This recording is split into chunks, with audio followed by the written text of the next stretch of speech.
મનમાં જ્યારે એનું ચિંતન આવે ને ત્યારે ચિંતનથી એ યુવાન થાય. ભક્તિ અહીંયા તો જન્મે, પણ એ યુવાન ક્યારે થાય, પ્રબળ ક્યારે બને ભક્તિ? તો કે જ્યારે તમારું આ મન સતત અવિરત ચિંતનમાં ચાલુ થાય, તમે ચિંતન કરો ત્યારે એ ભક્તિનો જન્મ થયો હોય ને એ મોટી થાય. મનથી થાય. મનથી હંમેશા ચિંતન કરવું પડે. બાકી આમ કરતા તો બહુ જોયા છે, પણ આમ કરતા બહુ ઓછા જોયા છે. ફરક કેટલો જ છે. આમ કરતા તો બહુ જોયા છે, પણ આમ બહુ ઓછા છે. હા, ઉપરવાળા તો બધા છે, પણ આ નીચે વાળા બહુ ઓછા છે. આમ બહુ ફાવે નહીં બધાને. આમ બધાને ફાવે ફાવે ને. હા, એટલે જરૂર છે આની કે આ પણ આવશે, અને જો સાથે આ હશે ને તો આ આવશે.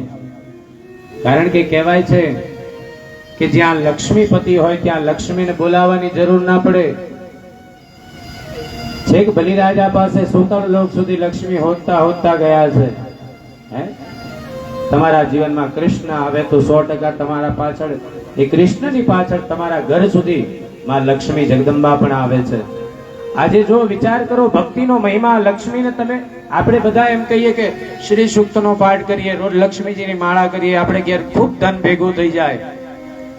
આજે જો તમે ગોકુળની અંદર વૃંદાવનમાં, જો વૃંદાવનમાં ભગવાન કૃષ્ણ બાળ બનીને આવ્યા છે ને, તો માં જગતપતિ કૃષ્ણની સેવા કરવા આ 14 ભુવનને જે આનંદ આપે છે એવી માં લક્ષ્મી દાસી બનીને આવી છે.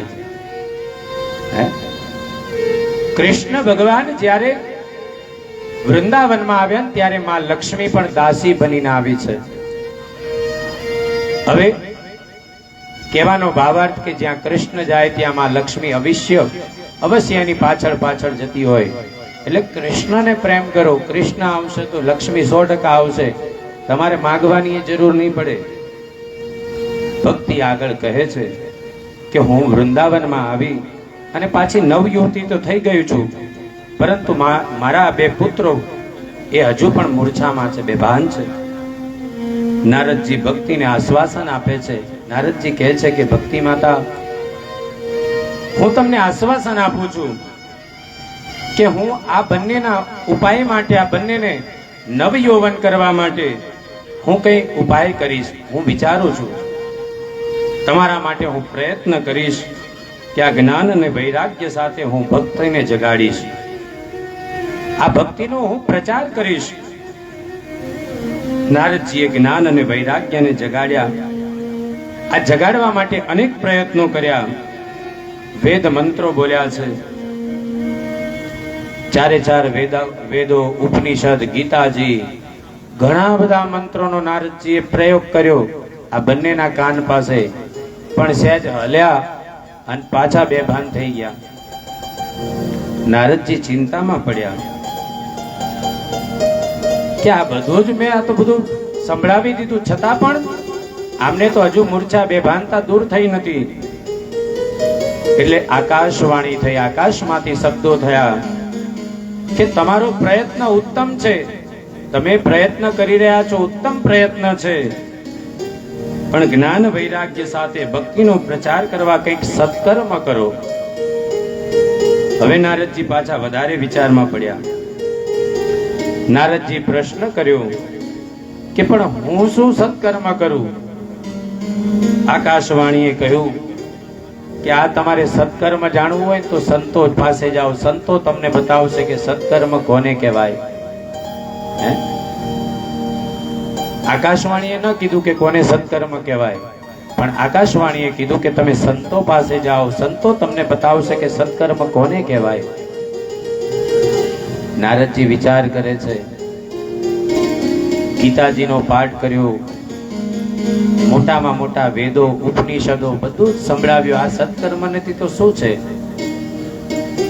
તો કે હજુ કયો સત્કર્મ કરું? તો નારદજી અનેક સ્થળે ફરીને બધાને પૂછ્યું, મહાત્માઓને પૂછ્યું કે જ્ઞાન વૈરાગ્ય સાથે ભક્તિને જાગૃત કરવા માટે કોઈ ઉપાય બતાવો. પરંતુ કોઈ ઉપાય બતાવી શક્યા નથી. બધા જ મહાત્માઓ, અમુક તો નારદજીને આવતા જોઈને વિચાર કરે કે આ મને પ્રશ્ન કરશે, મને આનો કોઈ ખબર નથી, એટલે રસ્તો બદલી કાઢે. ઘણા બધા મહાત્માઓ કે હું તો મૌન રાખ્યું છે, હમણાં તો મારું મૌન ચાલે છે, મારે હમણાં કશું કેવું જવાબ આપવું નથી, હું તો મુનીશ્વર છું. તમે બીજા કોકને પૂછો. નારદજીને આવતા જોઈ ઘણા બધા ઋષિમુનિઓ પોતાનો રસ્તો ફેરવી કાઢે છે. કોઈ મહાત્મા નારદજીને જવાબ આપવા માટે સમર્થ નથી. છેવટે નારદજીએ બદ્રિકા આશ્રમમાં આવ્યા છે અને આ સનત કુમારો પાસે આવી અને આ બધી વાત કહી. આથી સનત કુમારો કહે છે કે તમે ભાગવતની કથા કરો, તમારી ઈચ્છા પૂર્ણ થશે. તમારે ભક્તિ જ્ઞાન વૈરાગ્યને જગાડવા છે, નવયૌવન કરવા છે, તો તમે ભાગવતની કથા કરો તો તમારે આ ઈચ્છા પૂર્ણ થશે. જ્ઞાન વૈરાગ્ય સાથે જો ભક્તિ જાગૃત થશે, તેનો પ્રચાર કરો, તેથી લોકોનું કલ્યાણ થશે. નારદજી કહે છે કે ભાગવતમાં તો વેદનો અર્થ ભરેલો છે. મેં તો આખો નાખો વેદ સંભળાવ્યો, આખા વેદનું પારાયણ કર્યું, છતાં પણ આમનું કઈ પરિણામ આવ્યું નથી. આ ખાલી સારથી શું મળવાનું? આખો નાખો મેં તો વેદ ભણાઈને સંભળાવી દીધો, પણ આ વેદનો સાર છે. જો વેદ આખો સંભળાવાથી આનું ફળ ન મળતું હોય, બેભાનથી જાગૃત ન થતા હોય, તો આ તો એનો સાર છે, એનાથી શું થશે? તો સનત કુમારો સમજાવે છે કે વેદમાંથી જ આ ભાગવત નીકળ્યું છે, છતાં ભાગવતમાં વેદાંત કરતા પણ દિવ્ય શક્તિ છે. ભાગવત એ સર્વ વેદોમાં છે અને ભાગવત સર્વ વેદોનો સાર છે. જેમ દૂધમાંથી ઘી ઉત્પન્ન થાય છે, દૂધ ન હોય તો ઘી ઉત્પન્ન થાય? એમનેમ થાય ઘી દૂધ વગર? હા, પણ હવે દીવો કરવો હોય તો દૂધ જોઈએ કે ઘી જોઈએ?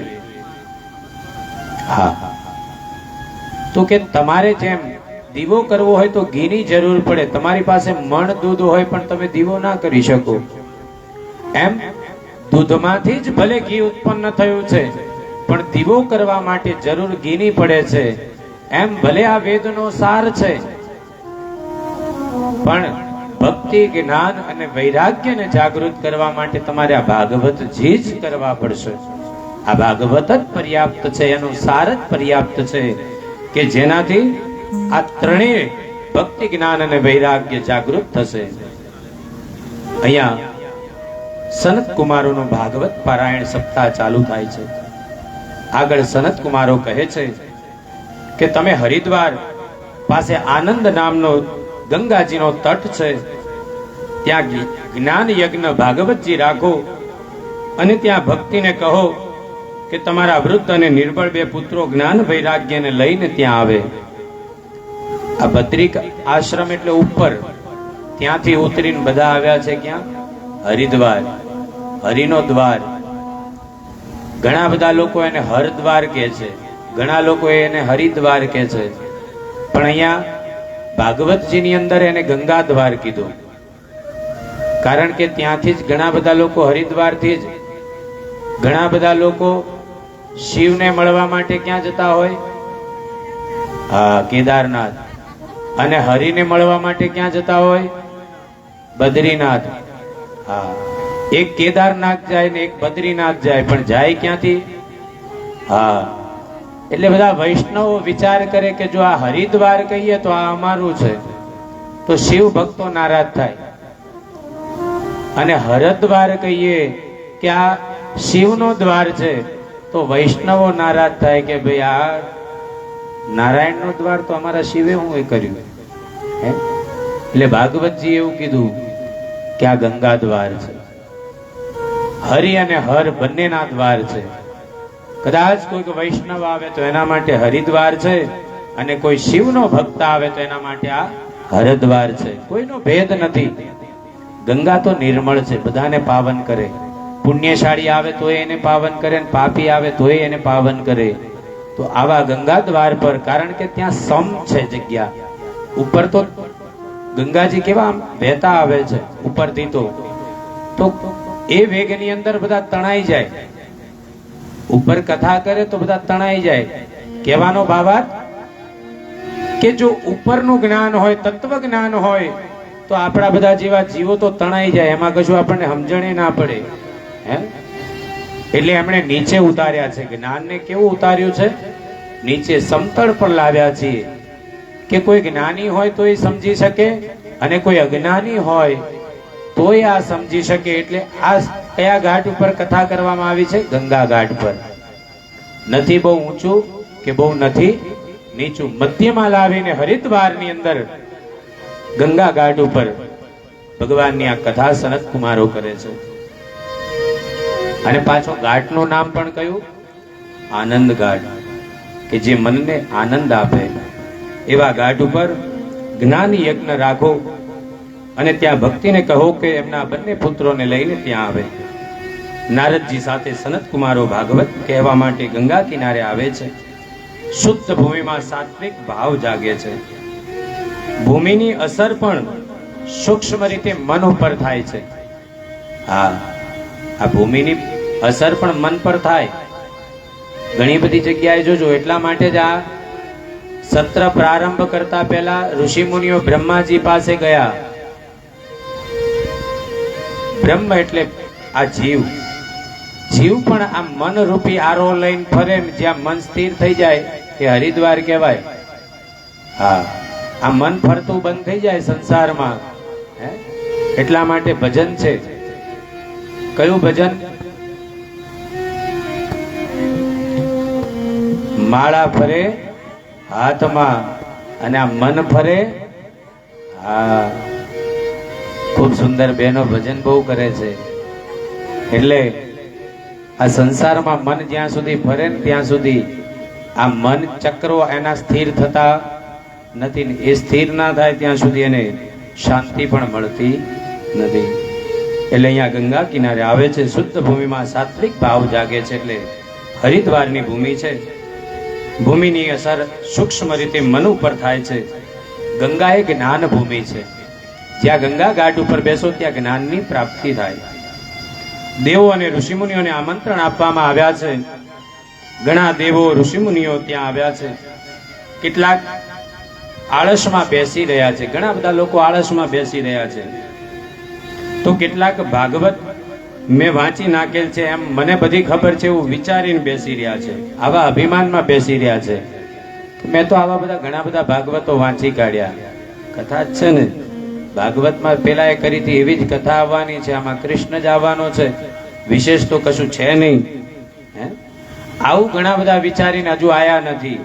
પણ અહીંયા કહેવામાં આવે છે કે બધાના ઘેર જઈ જઈ અને ભૃગુ ઋષિ બધાને ઘેર જઈને લઈ આવ્યા છે. એમને પ્રેરણા કરી છે કે ચાલો કથામાં સત્કર્મ બીજાને પ્રેરણા આપે. કારણ કે આ ભાગવત કથામાં તમે તમારી હાથે કોઈક બેનપણી લઈને આવો તો એ પણ કથા સાંભળે ને એમાંથી તમને સત્કર્મનું પુણ્ય મળે. હા, જેવી રીતના શાસ્ત્ર કહે છે કે ભલે તમે પાપ ન કર્યું હોય પણ કોઈ પાપીનો સંગ કરો ને તો એ મહાપાપનું તમને પણ પાપ લાગે. એમ કોઈ સત્સંગને કરાવો ને તો એ સત્સંગનું પુણ્ય તમને પણ પ્રાપ્ત થાય. હું તો એમ જ કહું છું કે બીજા પાડોશી નહીં લાવો કઈ નહીં, આપણો પરિવાર લઈ આવજો. કારણ કે આપણે આપણા પરિવારને આ ભક્તિમય બનાવવો છે. કદાચ તમે એકલા આવશો, હાથે કેમ પરિવારને લાવજો એમ કહું છું, એનું કારણ એ કહું.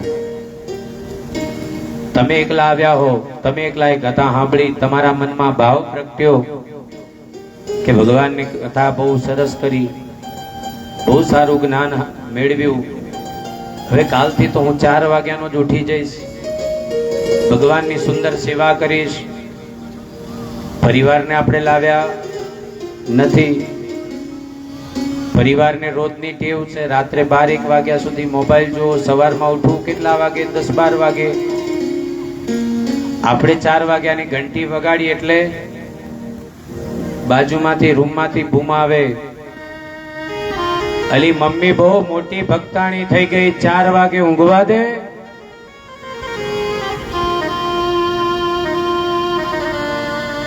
તો આ તમારી ભક્તિ તમારા પરિવાર માટે બાધક થઈ જશે. પણ પરિવારને સાથે લઈને આયા હશો તો તમારી સાથે સાથે એ દીકરો પણ વિચાર કરશે કે મારી માં સેવા કરે છે, મારે બેસવું છે સાથે. આ પરિવારને એટલે સાથે લાવવાનો. નાના નાના બાળકોને પણ ઈચ્છા થાય.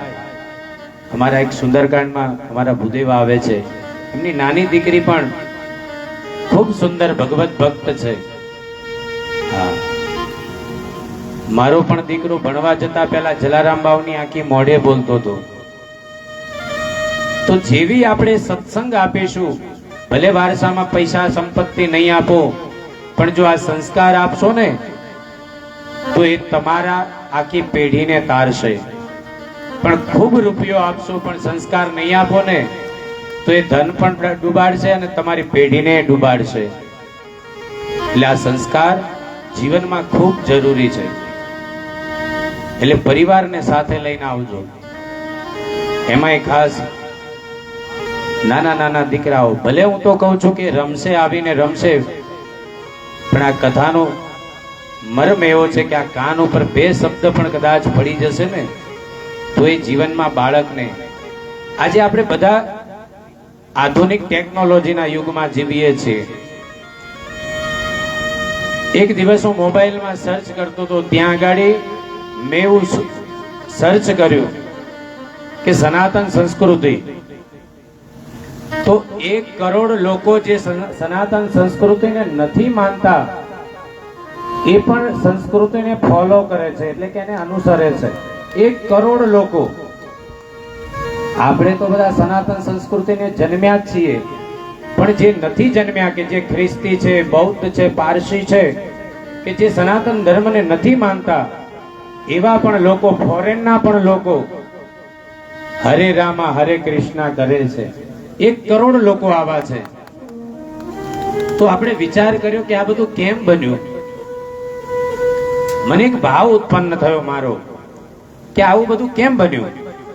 એ લોકો તો પાશ્ચાત્ય સંસ્કૃતિમાં જન્મ્યા છે અને ધર્મથી કોઈ લેવા દેવા નથી, સનાતન જોડે કોઈ નાવા નીચવા સંબંધ નથી, પણ આ બધા સંસ્કૃતિને કેમ માનતા થયા.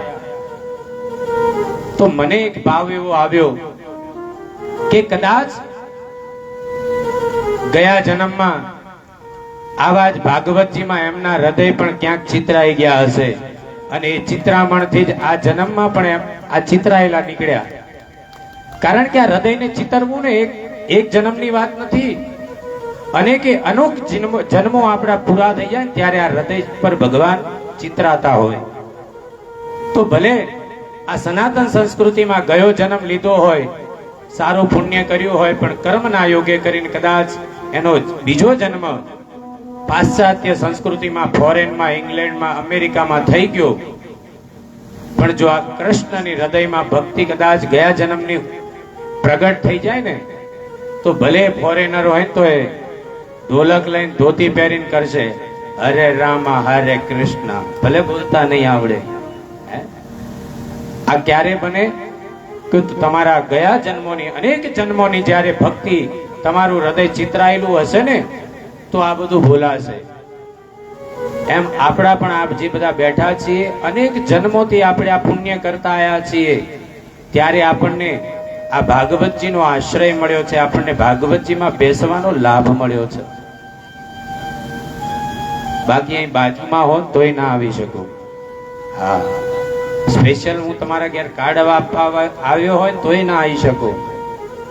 તો આ આવવું પણ સહેલું નથી. તો એ ભક્તિ કરવી, એ ભાગવતજીની ભક્તિ મળવી, એ ભગવત કૃપા છે. ભૃગુ ઋષિ જાય છે ઘેર ઘેર બધાને કે ચાલો ભાગવતજીનું પારાયણ થાય છે. ખૂબ જ સુંદર કથા આપણા હરિદ્વારની અંદર થઈ રહી છે. આપ બધા પધારો. કેટલા બધા ઋષિમુનિઓ આવ્યા. તો અહીંયા ઘણા બધા ઋષિમુનિઓના નામ લખ્યા છે. ભૃગુર વશિષ્ઠ ચ્યવનશ્ચ ગૌતમો મેધાદિ દેવલ દેવરાતો રામસ્તથા ગાદિસ્તશ્ચ સાકલો મુકુંડ પુત્રા જીત પીપલાદા. ઘણા બધા તો પોતાના સંતાનો લઈને આવ્યા, શિષ્યોને લઈને આવ્યા. જેનો આશ્રમ ચાલતો હતો તો 50 વિદ્યાર્થીઓ ભણતા હોય તો 50 વિદ્યાર્થીઓ હાથે લઈને આવ્યા કે ચાલો કથા થઈ રહી છે, યોગેશ્વરો આવ્યા છે, સારા સારા યોગેશ્વરો, યોગને જ કરનારા, યોગ કરનારા. તો કે આ યોગની પણ કથા છે. એવું નથી કે ખાલી યોગ કરનારા ના આવે. યોગ ખાલી આમ બેહીન ખાલી ઊંડા શ્વાસ લેવાય એને યોગ ન કહેવાય. અહીંયા આવીને એક આસન ઉપર ચિત્ત મન થઈ આપણે મનને એકાગ્ર કરી ભગવાનને ભજીએ, ભગવાનની કથા સાંભળીએ, આને પણ યોગ કહેવાય. હા, કારણ કે આ શ્વાસોશ્વાસની ક્રિયા તો ઈશ્વર 24 કલાકે એના કૃપાથી ચલાવે છે. આપણને ક્યાંય શાંતિની અનુભૂતિ થાય છે? રાત્રે ઊંઘી જાઓ પછી બધાને કોઈને અશાંતિ થાય છે? રાત્રે ઊંઘી જાઓ, તમને ઊંઘ આવી જાય પછી કોઈને અશાંતિ આવે છે? તો વિચાર કરો કે રાતની આખી ગાડી આપણે કોને ભરોસે મૂકીને સુઈ જઈએ છે? હા, કે ભગવાન કાલે સવાર દેખાડજે.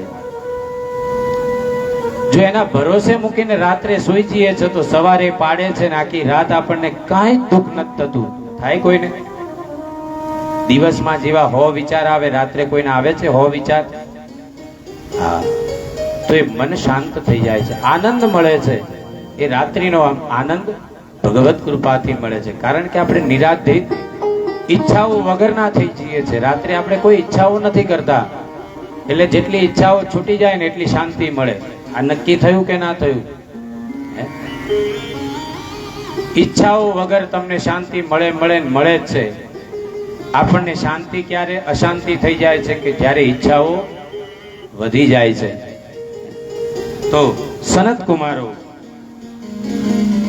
વક્તાઓ તરીકે બેઠા છે. 4 ભાઈઓ છે સનત કુમારો, વક્તા તરીકે ગાદી ઉપર બેઠા છે.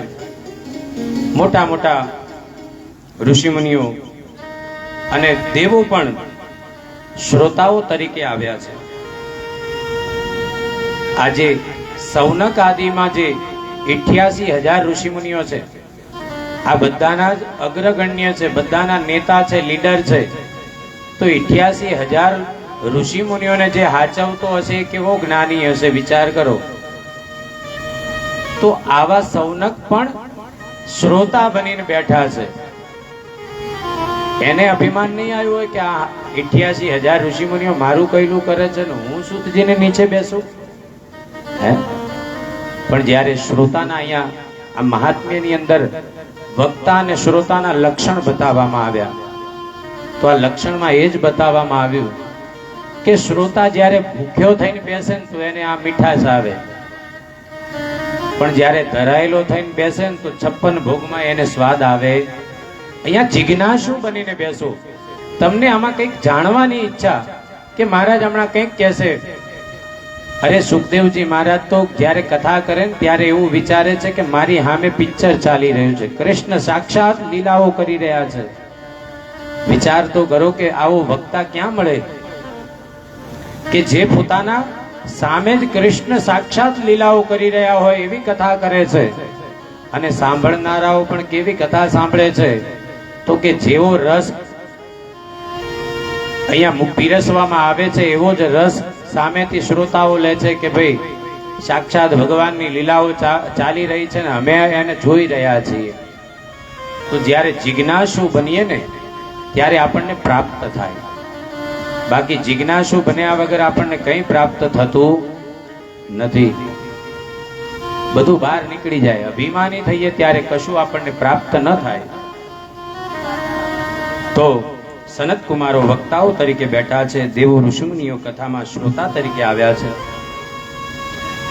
નારદજી પણ શ્રોતા થઈને બેઠા છે. હવે વિચાર કરો, બ્રહ્માજી આદિકાળમાં નારદજીને ભાગવતજી આપી દીધું હતું, એટલે સૌથી પહેલા તો નારદજીને મળ્યું હતું. છતાં પણ નારદને જ્યારે સનત કુમારો સંભળાવે છે તો નારદજી પણ અહીંયા શ્રોતા થઈને બેસી ગયા છે. કથાનો આરંભ અને પરમ વૈષ્ણવો છે બધા, કૃષ્ણને ખૂબ માનનારા છે. એટલે કૃષ્ણના જે માનનારા હોય એ કૃષ્ણની સૌથી પહેલી જય જયકારથી અહીંયા શરૂઆત થાય. એટલે આ કથા સત્રનો પ્રારંભ થયો, જય જયકાર થઈ બોલો શ્રી ગોવર્ધન નાથ કી જય, શ્રી બાલકૃષ્ણ લાલ કી જય, દ્વારિકાધીશ કી જય, ભાગવત ભગવાન કી જય.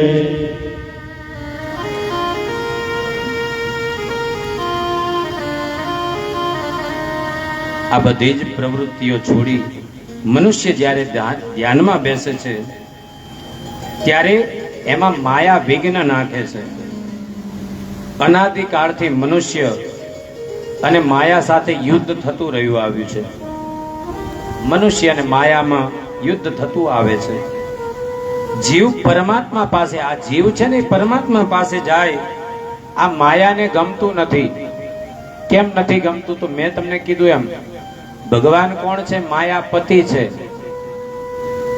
અને આખો દિવસ બધા લોકો માયાપતિ પાસે આવે તો માયાને ભગવાન સમય આપી શકતા નથી. એટલે માયા વિઘ્ન નાખે કે મારા પતિ પાસે ન આવે તો હું મારા પતિ પાસે જાઉં ને વાતો. હા, એટલે માયા વિઘ્ન કરે. તો આ વિઘ્નોમાંથી દૂર થવા માટે માયાનું પાછું એક સ્વરૂપ નથી. આ પરમાત્મા જેમ વ્યાપક છે ને, આખી સૃષ્ટિમાં ભગવાન જેમ વ્યાપક છે, એમાં માયા પણ બધામાં વ્યાપક છે, બધામાં પથરાયેલી છે. હા, જીવ અને પરમાત્માના મિલનમાં જે માયા વિઘ્ન નાખે છે, આ માયા જીવને સમજાવે છે. માયા શું સમજાવે છે? કે આ સંસાર ઘણો સારો છે. આપણને માયા શું સમજાવે? આ મન માયા કરીને શું સમજાવે? આ સંસાર ખૂબ સારો છે. આ જીવને સંસારમાં ધક્કો મારે, ફસાવી રાખે કે આ બહુ મસ્ત છે, 2 માળનો બિલ્ડિંગ કર, સરસ એસી લાય, ગાડી લાય, બંગલા લાય, હોમ થિયેટર લાય, 100 ઇંચનું સરસ મજાનું એલઈડી લાય, ખાઈ પીને જલસા કર.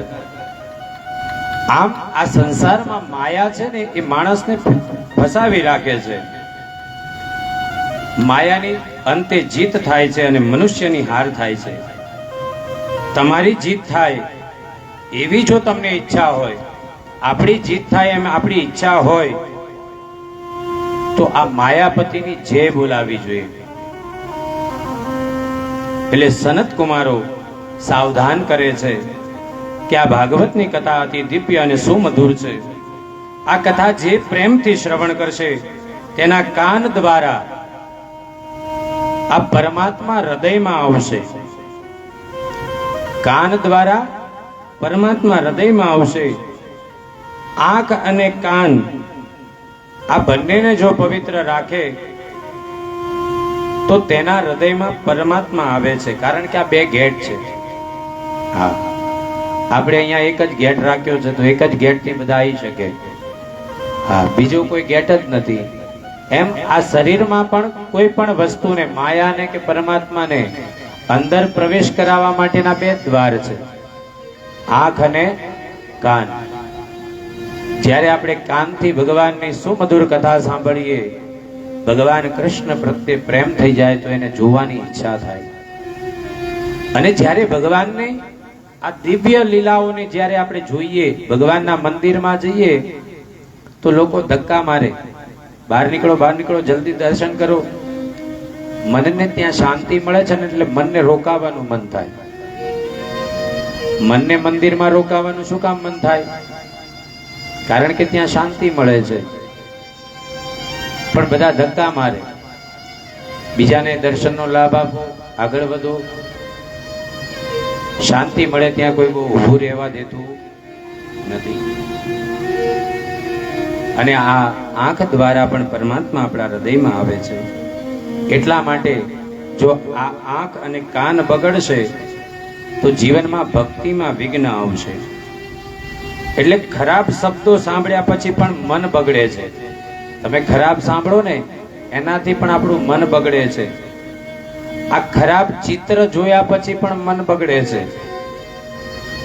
આથી વેદમાં કહ્યું છે કે કોઈ ખરાબ શબ્દ કાને ન આવે અને કોઈ ખરાબ ચિત્ર આંખને ન દેખાય એમ આપણું જીવન જીવવું જોઈએ. એટલે આ કથા શ્રવણથી કૃષ્ણ કાનની અંદર આવે છે અને પરમાત્માનો પ્રવેશ કાન આંખથી હૃદયમાં થાય છે. પરમાત્માના દર્શન કરતા કરતા તેમના નામનો જપ કરો. આંખ અને કાન એ પરમાત્માને હૃદયમાં દાખલ કરવાના દરવાજા છે, સાધન છે. ઘણા આંખથી પરમાત્માના સ્વરૂપને મનમાં ઉતારે છે. હા, ઘણી વખત આપણને એમ થાય કે એવું સ્વરૂપ દેખી કે જઈએ ને આપણને કે હૃદયમાંથી નીકળે જ નહીં, આપણને એને જ જોવાનું મન થાય. તો એ જ સ્વરૂપ કહેવાય કે જે આપણા હૃદય સુધી પહોંચે. આપણને એનું જ વારંવાર ચિંતન થાય. બાકી જો હૃદય સુધી ના સ્પર્શ્યું હોય ને મન સુધી જ રહ્યું હોય ને તો એ તમે ભૂલી જ જાઓ, એ તમે એને ભૂલી જ જાઓ. તમારામાં એ બહુ બેસે નહીં, પણ મન સુધી પહોંચ્યું હોય તો જ એ આપણા હૃદય સુધી પહોંચે છે. ઘણા કાનથી શ્રવણ કરી પરમાત્માને હૃદયમાં ઉતારે છે. આથી આંખ અને કાનને પવિત્ર રાખો. શ્રી કૃષ્ણને પધરાવો. દરેક સત્કર્મના આરંભમાં શાંતિ પાઠ કરવામાં આવે છે. શાંતિ દ્વારા કલ્યાણની કામનાઓ કરવામાં આવે છે. ઇન્દ્રિયોનો શુદ્ધ કરો, શુદ્ધ રાખો. શુદ્ધ ઇન્દ્રિયોમાં જ આ પરમાત્માનો પ્રકાશ થાય છે. કાળ બગડ્યો નથી. આપણે એમ કહીએ છીએ કે કલિકાલ આવ્યો, કાળ બગડ્યો નથી. આ કાળજું બગડ્યું છે. શું બગડ્યું છે? કાળ નથી બગડ્યો, પણ કાળજું બગડ્યું છે. સનત કુમારો કહે છે કે આ ભાગવત, આ ગ્રંથના 12 સ્કંદ છે. 12 સ્કંદ એટલે 12 વિભાગ. 12 વિભાગો કરવામાં આવ્યા છે આ કથાને. 18,000 શ્લોકો આ ભાગવતની અંદર લખવામાં આવ્યા છે. 18,000. આપણે 7 દિવસમાં 18,000 શ્લોકોને જાણવાના છે. આ કલિકાલની અંદર શક્ય જ નથી કે 18,000 શ્લોકોને તમે ને હું ગાઈ શકીએ. કારણ કે આ સમય ત્યારે એ હતો કે 2 સપ્તાહમાં કથા થતી. સવારમાં 9 થી 12 ને બપોરે 3 થી 6. અત્યારે આપણે 1 સપ્તાહની અંદર, એક વેળાની અંદર પણ કદાચ આપણે બોલાવીએ તો એ 4 કલાક બેહવું પણ આપણા માટે અઘરું છે. 2 સપ્તાહમાં ક્યાંથી આપણે કથા કરી શકીએ? તો એ શક્ય નથી કળીકાલની અંદર. એટલે મુખ્ય ભાગવતની અંદર જે પણ આપણને કથાઓ આવે છે, આપણે મુખ્ય કથાઓની ચર્ચા, ગૂઢ રહસ્ય એના જાણીશું. 8 અને 1 18 અધ્યાય, 18,000 શ્લોકો એટલે 8 ને 1 9. 9 એ પૂર્ણ સંખ્યા છે બ્રહ્માની, ભગવાન કૃષ્ણની. એટલા માટે આમાં 18,000 શ્લોકો વર્ણવવામાં આવ્યા છે. અને ભગવાન કૃષ્ણ પણ 9મી તિથિએ ગોકુળમાં આવ્યા હતા અને ગોકુળને નંદ મહોત્સવ કરાવ્યો હતો. આ હૃદયને આનંદ આપ્યો હતો. એટલે આ 18,000 શ્લોકોનો મહિમા ગાવામાં આવ્યો. ભાગવતજીનો મહિમા શું છે? તો 7 દિવસમાં જ્ઞાન વૈરાગ્યને જાગૃત કરી ભક્તિ રસ ઉત્પન્ન કરનારી આ કથા છે. આપણામાં જ્ઞાન અને વૈરાગ્ય તો છે, પણ કેવા છે? સૂતેલા છે. કેવા છે? હા, છે તો ખરા જ, પરમાત્માએ બધાને આપ્યા છે, પણ એ સૂતેલા છે. એને જગાડવાના છે, એને જાગૃત કરવાના છે. અને ભાગવત સિવાય બીજો કોઈ ગ્રંથ નથી કે જે 7 દિવસમાં માણસને મુક્તિ અપાવી શકે. આ ભાગવતમાં વ્યવહારનો બોધ આપવામાં આવ્યો છે. વ્યવહાર કેવી રીતના કરવા? તો ભાગવતમાં ફક્ત જ્ઞાન અને ભક્તિની ચર્ચા કરવામાં આવી છે. એવું નથી કે ખાલી ભક્તિ અને જ્ઞાન આવે, એવું જ નથી. એમાં વ્યવહારનો બોધ પણ કરવામાં આવ્યો છે. સમાજ શાસ્ત્ર, સમાજને કેવી રીતના રહેવું જોઈએ, સમાજ ધર્મ બતાવ્યો છે. સ્ત્રી ધર્મની ચર્ચા કરી, સ્ત્રીઓએ કેવો ધર્મ પાળવો જોઈએ, આગળ આવશે કથા. પુરુષ ધર્મ, પુરુષોએ કેવા રહેવું જોઈએ, પુરુષ ધર્મની ચર્ચા કરી. આપત ધર્મ કે જ્યારે જીવનમાં સંકટ આવે ત્યારે શું કરવું જોઈએ, આપત ધર્મની ચર્ચા કરી. રાજનીતિની ધર્મ કથા આવી. હા, રાજનીતિ આ ભાગવતજીમાંથી જ આપી છે કે સૌ પ્રથમ મનુ રાજા જ્યારે પોતાની પ્રજા માટે પ્રવચન કરતા ને ત્યારે ઉભા કરતા હતા. અને મનુ મહારાજ કહેતા હતા કે હું પ્રજાનો સેવક છું, હું એનો રાજા નહીં, હું એનો સેવક છું. એટલે મારી પ્રજા ઊભી હોય તો હું બેસી ન શકું. એટલે આ ઉભા પ્રવચનની જોજો, નેતાઓ ઉભા પ્રવચન કરે. તો આ આવી ક્યાંથી? તો આ ભાગવતજી માંથી આ વસ્તુ આવી. સૌથી પહેલા ઉભા પ્રવચન કર્યું હતું મનુ મહારાજે, જ્યાં મનુષ્ય લોકના પ્રથમ મનુષ્ય છે. તો આ પ્રથાની શરૂઆત ભાગવતથી થઈ છે. તો એમાં રાજધર્મ પણ બતાવ્યો, રાજા કેવો હોવો જોઈએ. આગળ સૂર્ય અને ચંદ્ર બે વંશની રાજાઓની કથાઓ આવશે.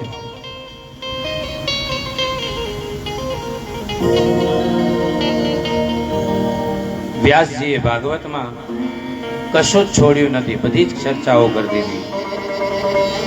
વ્યાસજીને ભાગવત અને મહાભારત વિશે એવું સાત્વિક અભિમાન છે કે મારા આ ગ્રંથોમાં નથી તે સંસારમાં બીજા કોઈ ગ્રંથમાં નથી. હવે મારે કંઈ બોલવું નથી, કાંઈ લખવું નથી. પરમાત્માએ મને જે કંઈ આપ્યું છે તે મેં સમાજ સેવા માટે અર્પણ કર્યું છે. ઉપનિષદની ભાષા, ઉપનિષદની અંદર ભાષા છે એ ખૂબ અઘરી છે, ભારેખમ છે. વ્યાસજીનો ભાગવતમાં વેદાંતના સિદ્ધાંતો જ આપ્યા છે. કઠિન સિદ્ધાંતો દ્રષ્ટાંતો દ્વારા સરળ અને રોચક બનાવવાની ભાગવતની રચના છે. ભાગવત આ બધાને રોચક બનાવી દે, સરળ બનાવી દે છે. જે શક્તિ પરમાત્માએ ભાગવતમાં છે એ મહાપુરુષો કહે છે કે પરમાત્મા કરતા પણ ભાગવતમાં વધારે શક્તિ છે. કેટલાક પુરુષો એવા હોય છે કે પરમાત્માના દર્શન કરે તો પણ જીવન સુધરતું નથી. દુર્યોધનને દુર્યોધનના દર્શન કર્યા હતા ને કૃષ્ણએ, પણ એ દર્શન કર્યા છતાં પણ દુર્યોધનને કૃષ્ણ પ્રત્યે પ્રેમ નથી જાગ્યો. ઘણા બધા લોકો ભગવાનને જોવા છતાં પણ એમના પ્રત્યે ભાવ સારો બનતો નથી. એવું નથી કે જોયા એટલે સારો ભાવ થઈ જાય. દુર્યોધન સુધર્યો નથી. અને જો ભાગવતની કથા શ્રવણ કરે તો તેમનું જીવન અવશ્ય સુધરશે. શ્રી કૃષ્ણ જ્યારે પ્રત્યક્ષ બિરાજતા ત્યારે થોડા જીવોની એમના શરણમાં આવેલાની એમણે ઉદ્ધાર કર્યો, પણ પરમાત્માએ તો ઘણા બધા જીવોનો કલ્યાણ કર્યું છે. માટે આ ભાગવતની કથા અનેક જીવોને તારનારી છે. ભાગવત એ પરમાત્માની શબ્દમય મૂર્તિ છે અને તેના શ્રવણથી, એના દર્શનથી ને એના પૂજનથી પાપનો નાશ થાય છે. ઉદ્ધવજીએ ભગવાન કૃષ્ણને પૂછેલું કે ભગવાન આપના સ્વધામ ગમન પછી, જ્યારે ભગવાન કૃષ્ણ પોતાનું આ ધામ છોડીને સ્વધામ ગયા ત્યારે પૂછ્યું હતું કે ભગવાન આ પૃથ્વી ઉપર ધર્મ કોના શરણે જશે?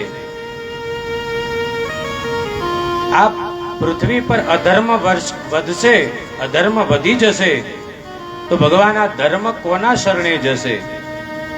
આથી કૃષ્ણએ એમને કહ્યું કે મારા આ ભાગવતનો આશરો લેશે એના ઘરમાં ક્યારે પણ કાળ નહીં આવી શકે. સાક્ષાત ભગવાન કૃષ્ણ સ્વરૂપ છે. તો કે આ ભાગવત મારું સપ્ત સ્વરૂપ છે, મારું પ્રત્યક્ષ સ્વરૂપ છે. શ્રી કૃષ્ણ સ્વધામમાં પધાર્યા ત્યારે તેમનું દિવ્ય તેજ ભાગવતમાં મૂકીને ગયા છે. પરમાત્મા સ્વધામમાં પધાર્યા નથી, પણ ભાગવત રૂપે આજે પણ આ ધરતી ઉપર બિરાજ્યા છે. પરમાત્મા ભાગવતના એક શ્લોકમાં બિરાજ્યા છે. ભાગવતમાં ઘણી બધી કથાઓ આપવામાં આવી છે કે ભાગવતે એ આદિકાળથી અનેક જીવ મુક્ત કર્યા છે. ભગવાન શ્રી કૃષ્ણનો એવું કહેવાય છે કે આ વ્યાસ નારાયણનો અવતાર થયો. એ વ્યાસ નારાયણ જ્ઞાન અવતાર છે. શ્રી વ્યાસ મહર્ષિ વેદોના વિભાગ કર્યા, અનેક પુરાણોની રચના કરી, છતાં પણ વ્યાસજીને શાંતિ મળી નથી. આ માટે એમણે નારદજીને પૂછ્યું. ત્યારે નારદજીની આજ્ઞાથી તેમણે ભાગવતની રચના કરી. નારદજીને શું પૂછ્યું?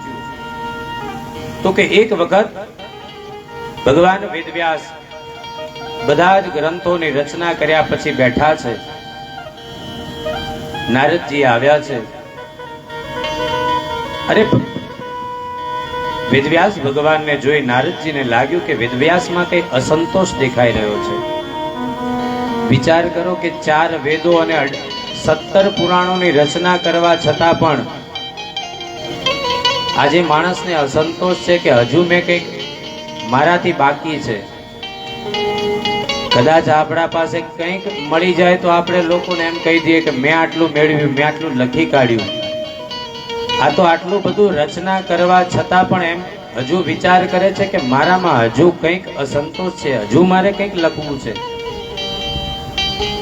પોતાના અંદર પોતાની કમીને શોધે એને સંત કહેવાય. બાકી આપણે તો કદાચ એકાદ શ્લોક લખ્યો હોય ને તો એ લોકોને સંભળાવતા ફરીએ કે જો મેં આ એક શ્લોક બનાવ્યો, મેં આ શ્લોક બનાવ્યો. પણ આટલા બધા જ્ઞાનની રચના કરવા છતાં પણ ભગવાન વેદવ્યાસને પોતાનું હજુ પણ અસંતોષતા થઈ છે. નારદજીને પૂછ્યું તો વ્યાસાશ્રમમાં ભાગવતના આરંભમાં પૂજન વખતે વ્યાસજીએ ગણપતિજીનું આવાહન કર્યું. ગણપતિજીએ બોલાવ્યા છે. ગણપતિજી પ્રગટ થયા. વ્યાસજીએ એમને કહ્યું કે હે ગણપતિ, મારે ભાગવતની રચના કરવી છે, પરંતુ મૂંઝવણ એ છે કે હું બોલું પણ લખે કોણ? જો હું લખવા બેસું તો આ પાર આવે એમ છે નહીં. આ સાંભળી ગણપતિજીએ કીધું કે લાવો હું લખું. પોતાની સંમતિ આપી કે હા હું લખું. આમ વ્યાસજી વક્તા અને ગણપતિજી લેખિયા થયા, એટલે લખનાર થયા. ગણપતિજીએ લખવા માટે તો તૈયારી તો બતાવી કે હા હું લખીશ, પણ શરત મૂકી કે તમે જેમ જેમ બોલતા જશો હું લખતો જઈશ, પરંતુ તમારે બોલ્યા જ કરવાનું, વચ્ચે ક્યાંય અટકવાનું નહીં.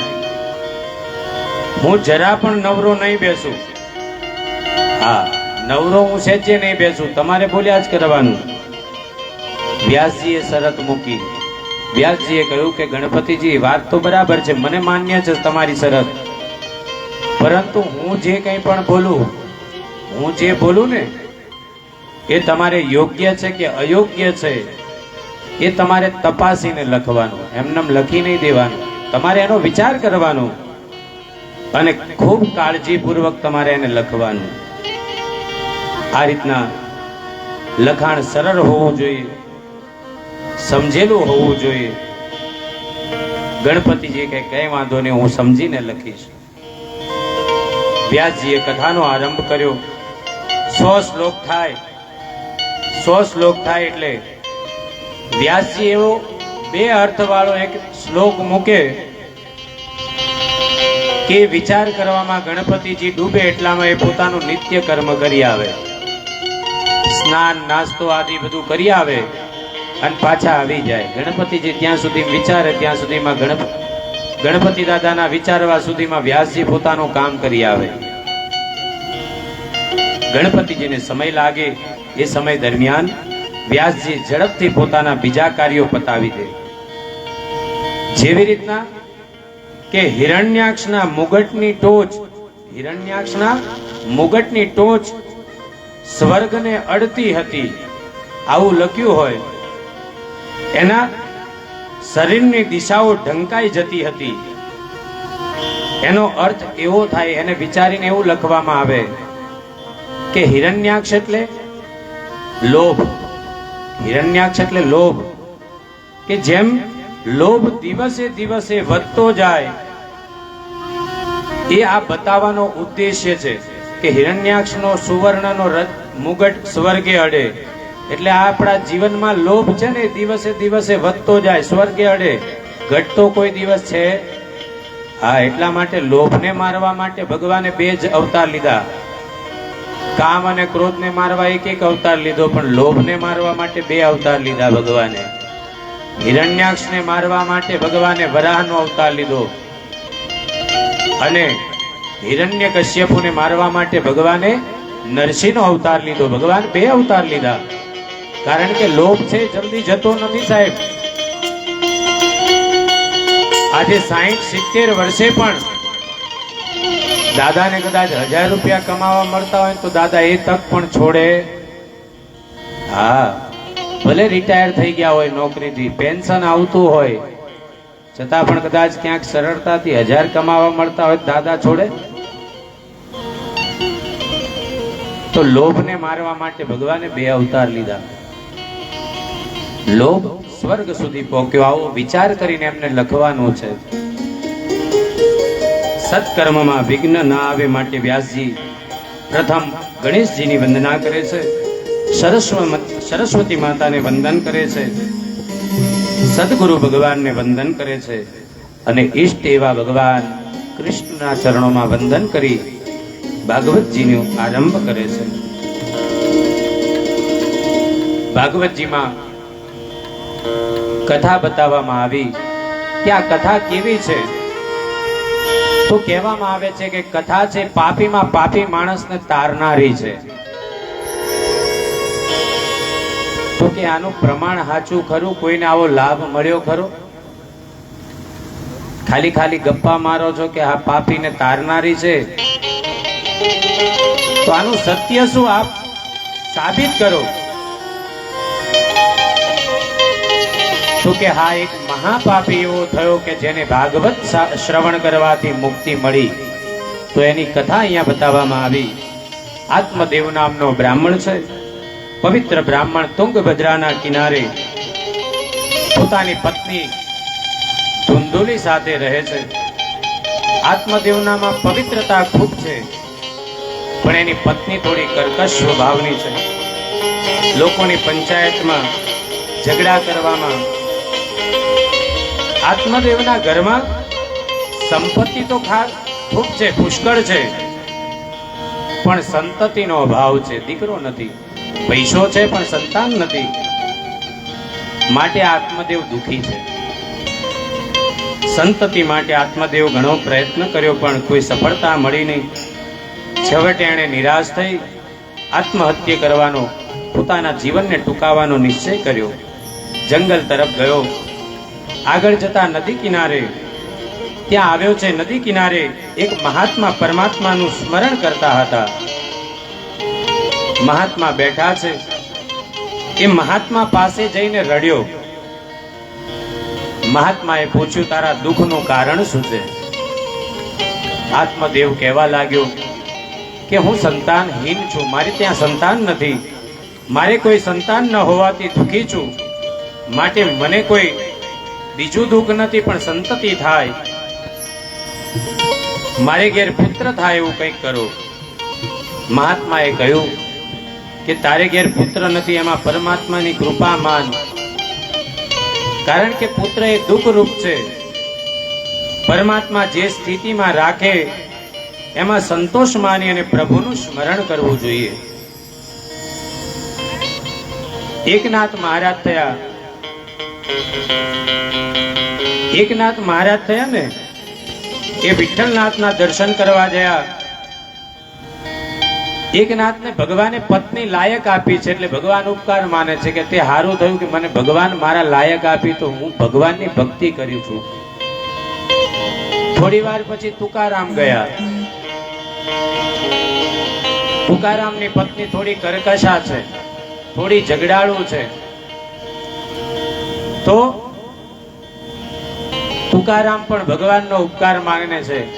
સારું થયું કે તે મને પત્ની ઝઘડાળુ આપી, કર્કશા આપી, જો પત્ની હારી આપી હોત તો હું એમાં ને એમાં રચો પચોરો તને યાદ કરત નહીં.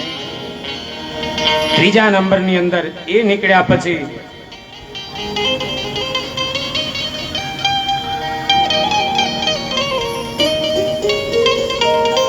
એકનાથ મહારાજ આવ્યા છે. એકનાથને અનુકૂળ પત્ની મળી છે એટલે આનંદ છે, અને તુકારામને પ્રતિકૂળ પત્ની મળી છે તોય આનંદ છે. અને ત્રીજા છે નરસિંહ મહેતા. નરસિંહ મહેતાને પત્ની ગુજરી ગયા છે, પરિવાર નાશ થયો છે. નરસિંહ મહેતાને કોકે આવીને કહ્યું કે નરસિંહ મહેતા તમારું તો બધું પરિવારનો નાશ થયો છે. તો નરસિંહ મહેતા કહે છે પદ ગાયું કે ભલું થયું ભાગી જંજાળ. ઈશ્વરે આપ્યું તું લઈ લીધું. સારું થયું કે મારી આ બધી જંજાળ હતી એ બધી ભાગી ગઈ. હે તો ભગવાન જે પરિસ્થિતિમાં રાખે પરિસ્થિતિમાં માણસ સુખી થાય ને એ પોતાને અનુકૂળ સમજે એ જ ભક્ત કહેવાય. મહાત્માએ કહ્યું કે તારે ત્યાં દીકરો નથી, ખોટું છોડ, માથાકૂટમાં ન પડીશ. માતા પિતાને પુત્ર માટે ચિંતા હોય છે, પણ પુત્રેષણા પાછળ અનેક વાસનાઓ આવે છે. પુત્રેષણા થાય, પુત્ર થાય એટલે પૈસા જોઈએ, અને ભણાવવા ગણાવવા પરણાવવા, પરિવાર માટે ઘર બનાવવા, બધા માટે પૈસો જોઈએ. આ બધું થાય એટલે લાંબુ થાય. વિત્તેષણા આવે, પૈસાની જરૂર પડે, અને આ બધું આવે એટલે પછી લોકેષણા આવે, પછી લોકો વધતા જાય, વેવાય વધારો, સગાવાલા વધે, આ બધું વધતું જાય. આત્મદેવે કહ્યું કે મહારાજ મને પુત્ર આપો, પિંડદાન કરવા માટે પુત્ર જરૂરી છે, અને પુત્ર વિના પિતાની સદગતિ થતી નથી. મહાત્માએ આત્મદેવને સમજાવ્યું કે પુત્ર જ સદગતિ આપી શકતા હોત તો લગભગ બધાને ત્યાં પુત્ર હોય છે. આથી દરેકને સદગતિ મળી ગઈ હોત. મહાત્મા સમજાવે છે કે જો બધાને મોટા ભાગે પુત્ર હોય જ છે, જો એમ પુત્ર જ સદગતિ આપી શકતો હોત તો બધાને મળી ગઈ હોત. કોઈ અસદગતિએ ગયું હોત નહીં. માટે તું આવું ખોટો બ્રહ્મા ના રહીશ કે પુત્ર જ પિતાને સદગતિ આપે. આ સાચું નથી. શ્રાદ્ધથી પુત્ર પિતાને નરકમાંથી તારે છે, આ વાત સત્ય છે. જીવ સારી યોનિમાં જાય એ પણ સાચું છે, પણ આ જન્મ અને મરણના ત્રાસમાંથી એ છૂટી શકતો નથી. શ્રાદ્ધ કરવાથી પિતૃઓ પ્રસન્ન થઈને આશીર્વાદ આપે છે, પણ શ્રાદ્ધથી મુક્તિ મળતી નથી. પિંડદાન તારે કરવાનું છે. અહીંયા આત્મદેવને સમજાવે છે પિંડદાન તારે કરવાનું છે. પિંડદાનનો અર્થ કોઈ સમજતા નથી. આ શરીરને પિંડ કીધું છે. યથા પિંડે તથા બ્રહ્માંડે. જેવા પિંડ ઉપર એટલે આ શરીર ઉપર જેવું થાય છે ને એવું બ્રહ્માંડમાં પણ થાય છે, અને જેવું બ્રહ્માંડ છે એવું આ શરીર પણ છે. એટલે આ પિંડને ભગવાનને અર્પણ કરવાનું કહ્યું છે કે આ શરીર રૂપી પિંડ છે, જો તમે તમારા જીવતા જીવ તમે ભગવાનને અર્પણ કરી દો તો એ પિંડદાન જ છે. એટલા માટે જ આપણા શાસ્ત્રકારોએ કીધું કે હાથે સાથે. તમારા હાથેથી તમે પોતાનું શરીર નથી આપી શકતા, તો તમારો પુત્ર તમારું પિંડદાન કરીને તમને શરીર આપે, ક્યાં તમે સત્ય જાણો? એટલે જાતે જ પોતાએ પિંડદાન કરી વૈષ્ણવે તુલસીની કંઠી પહેરી છે. તેઓમાં એવી ભાવના હોય છે કે આ શરીર મેં કૃષ્ણાર્પણ કર્યું. તુલસીની માળા ધારણ કરે ને તો એટલા માટે કે મેં મારું શરીર કૃષ્ણને અર્પણ કર્યું.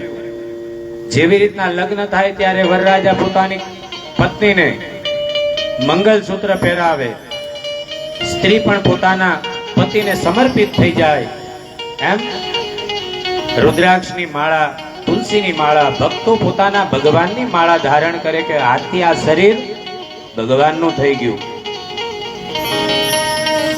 બાકી આ લોટના પિંડદાનથી મુક્તિ મળતી હોય તો ઋષિમુનિઓ દાન, જપ અને તપ યાગ આ બધું ના કરતા. આ બધું કરતા પિંડદાન બનાવીને જ આપી દેતા ને કે ભાઈ મુક્ત થઈ જાઓ, 1000 વર્ષ સુધી તપ કરવાની ક્યાં જરૂર હતી? પૂર્વ જન્મનું પિંડદાન આપનાર પુત્ર એવા પાકતા હોય છે કે તેમનું પિંડદાન તો કશો અર્થ રહેતો નથી. અહીંયા દ્રષ્ટાંત બતાવ્યું કે હંસ અને કાગડાનું. એક દિવસ હંસ અને હંસી મસ્તીમાં હતા. જંગલમાં ફરતા ફરતા સાંજ પડી ગઈ. એક ઝાડ ઉપર બંને બેઠા છે. ઝાડ ઉપર કાગડાનો માળો હતો. હંસે રાત રહેવા માટે કાગડા પાસે માંગણી કરી કે હંસ કાગડાને કહે છે કે હું આ રાત અહીં રહું. હંસી રૂપાળી હતી તેથી કપટી કાગડાની દાનત બગડી અને એકલી હંસીને માળાએ રહેવા દીધી. બીજા દિવસે હંસીને માળામાંથી જવા ના પાડી. લુચ્ચો કાગડો હંસીને છોડતો નથી. હંસે પણ કાગડા પાસે હંસીની માગણી કરી તો કાગડો તેને સ્પષ્ટ ના પાડી દીધી. આ બંનેનો વિવાદ થયો. ન્યાયાધીશ પાસે લઈ જવામાં આવ્યા કોર્ટમાં કે આમાંથી ખરો કોણ ને ખોટો કોણ, ન્યાય કરો. કાગડો હંસ કરતા હોશિયાર હતો એટલે ત્યાં ન્યાયાધીશને ઘેર જઈને કહી આવ્યો કે તમારા માતા પિતા ક્યાં છે ને એ હું તમને બતાવીશ, પણ હું કહું એમ કરવાનું. ન્યાયાધીશને ફેરવી કાઢ્યો. ત્યારે ન્યાયાધીશ કહે છે કે મારા તરફ તમારે ફેસલો આપવાનો. હંસી કાગડાની બંને ત્યાં આવ્યા. હંસ અને કાગડો ન્યાય આપવાનો થયો તો ન્યાયાધીશ લલચાયો અને લાલચમાં બીજે દિવસે અસત્ય ન્યાય આપ્યો. કાગડાની ઝડપ હંસ કરતા વધારે હોય છે તેથી ન્યાયાધીશે કહ્યું કે તમારા બંનેમાંથી ઉડીને હંસીને પહેલા જે પકડીને આવે એ હંસને લઈ જાય. કાગડો ઉડીને પહેલા આવ્યો. ન્યાયાધીશે ચુકાદો આપ્યો કે હંસી કાગડાની છે. હંસી કોઈ દાડો કાગડાની હોય, પણ ન્યાયાધીશે ફેસલો આપી દીધો. થોડી વાર પછી ન્યાયાધીશે કાગડાને પૂછ્યું કે મારા માતા અને પિતા ક્યાં છે એ મને બતાવ. તો કાગડો કહે છે ચાલો મારી પાસે, મારી સાથે ચાલો, લઈ જાઓ, હમણાં જ બતાવું. આમ કહીને કાગડો ન્યાયાધીશને ઉકરડા પાસે લાવ્યો. ઉકરડો તો સમજો છો ને, જ્યાં બધા ગાયો અને ભેંસોના છાણ નાખવામાં આવે, ઉકરડો. આ ઉકરડા પાસે લઈ ગયો અને કહે છે કે જો આમાં ફરતા આ કીડી અને મકોડો દેખાય ને, તો કે હા, તો કે આ કીડી એ તારી માં છે અને આ મકોડો દેખાય છે ને એ તારો બાપ છે. તો કે જેનો પુત્ર આવો ખોટો ન્યાય આપતો હોય એના મા બાપની આવી જ દશા થાય, આવી દુર્ગતિ થાય. કારણ કે પુત્ર જ એવો પાકે કે જે અન્યાયથી જીવન જીવતો હોય એના મા બાપને પણ ક્યારે સદગતિ મળતી નથી. તો કે આવા પુત્રની તું ઈચ્છા કરું છું. મહાત્માએ આવો સુંદર બોધ આપ્યો છતાં પણ આત્મદેવ કહે છે કે ના, આ બધું ખાલી કહેવાની વાતો છે, મને પુત્ર જ આપો. મહાત્માએ કહ્યું કે તારામાં ભાગ્યમાં પુત્રનું સુખ લખ્યું જ નથી, તું દુઃખી થઈશ. આત્મદેવે કહ્યું ભલે હું દુઃખી થાઉં, પણ પુત્ર તો જોઈએ. મારા ભાગ્યમાં ન હોય તો તમારા ભાગ્યમાંથી કાઢીને આપો, બાકી હું આત્મહત્યા કરું છું અને તમારી સમક્ષ માથું પછાડીને મરી જઈશ. મહાત્માને દયા આવી. મહાત્માએ ફળ આપ્યું કે જા, આનાથી તારે ત્યાં લાયક પુત્ર થશે. આ ફળ તારી પત્નીને ખવડાવજે અને ગર્ભ રહ્યા પછી તમે બંને પવિત્ર જીવન ગાળજો. કારણ કે જ્યાં સુધી સત્ય, પવિત્રતા, દયા અને દાન આ ચાર વસ્તુ નહીં હોય ત્યાં સુધી તમારા પરિવારમાં સંતાનો તમારા ઉત્તમ નહીં મળે. ઘણી બધી એવી દિવ્ય આત્માઓ છે જે આ પૃથ્વી પર આવવા માટે પોતાના મા બાપને શોધતા હોય છે, પણ આ પૃથ્વીમાં એવા કોઈ સત્કર્મ કરનાર, એવા કોઈ મા બાપ એમને મળતા નથી કે જે એના કુખે જન્મ લઈ શકે. કારણ કે આ ચાર વસ્તુ આ પૃથ્વીમાં સ્ત્રીઓ કે પુરુષોમાં રહી નથી. માટે દિવ્ય આત્માઓ તરસી રહી છે. આજે પણ જો કદાચ કોઈ સારી આધ્યાત્મિક બેન હોય, પુરુષ હોય, જોડું હોય, સત્સંગથી રહેતું હોય, તો આજે પણ એના ત્યાં દિવ્ય અને તેજસ્વી સારા વિદ્યાવાન સંતાનો આજે પણ પાકે છે. આપણે ટીવીમાં જોયું તો વચ્ચે કૌટિલ્ય નામનો છોકરો આવતો હતો, બહુ જ બ્રિલિયન્ટ બતાવ્યો હતો. તો આ બધું એમનેમ નથી પાકતું, એ તૈયારીમાં શીખીને નથી આવ્યું, ફટ જવાબ આપી દે. તો એના પૂર્વ જન્મના સારા પુણ્ય છે, એ કોક મહાત્મા છે, માટે જેને જન્મતા વેત જ એને આ બધું જ્ઞાન થઈ ગયું છે પૂર્વ જન્મનું. તો આવા સારા ઋષિઓ આપણા ઘરે ક્યારે પાકે? તો કે આપણું પણ જીવન એવું, આપણી પાત્રતા સારી હોય. બાકી જો તમારી તપેલી ખરાબ હશે તો દૂધ ગમે તેટલું સારું હશે ફાટી જશે. દૂધ આપનાર તો સારું આપે છે, પણ તમારી પાત્રતા સારી નથી, એ ફાટી જાય. એમ બાળક જ્યારે માતાના ઉદરમાં હોય તે દિવસથી એને સારા સંસ્કાર આપવા. આપણા શાસ્ત્રમાં સગર્ભા સ્ત્રીના નિયમો બતાવ્યા છે.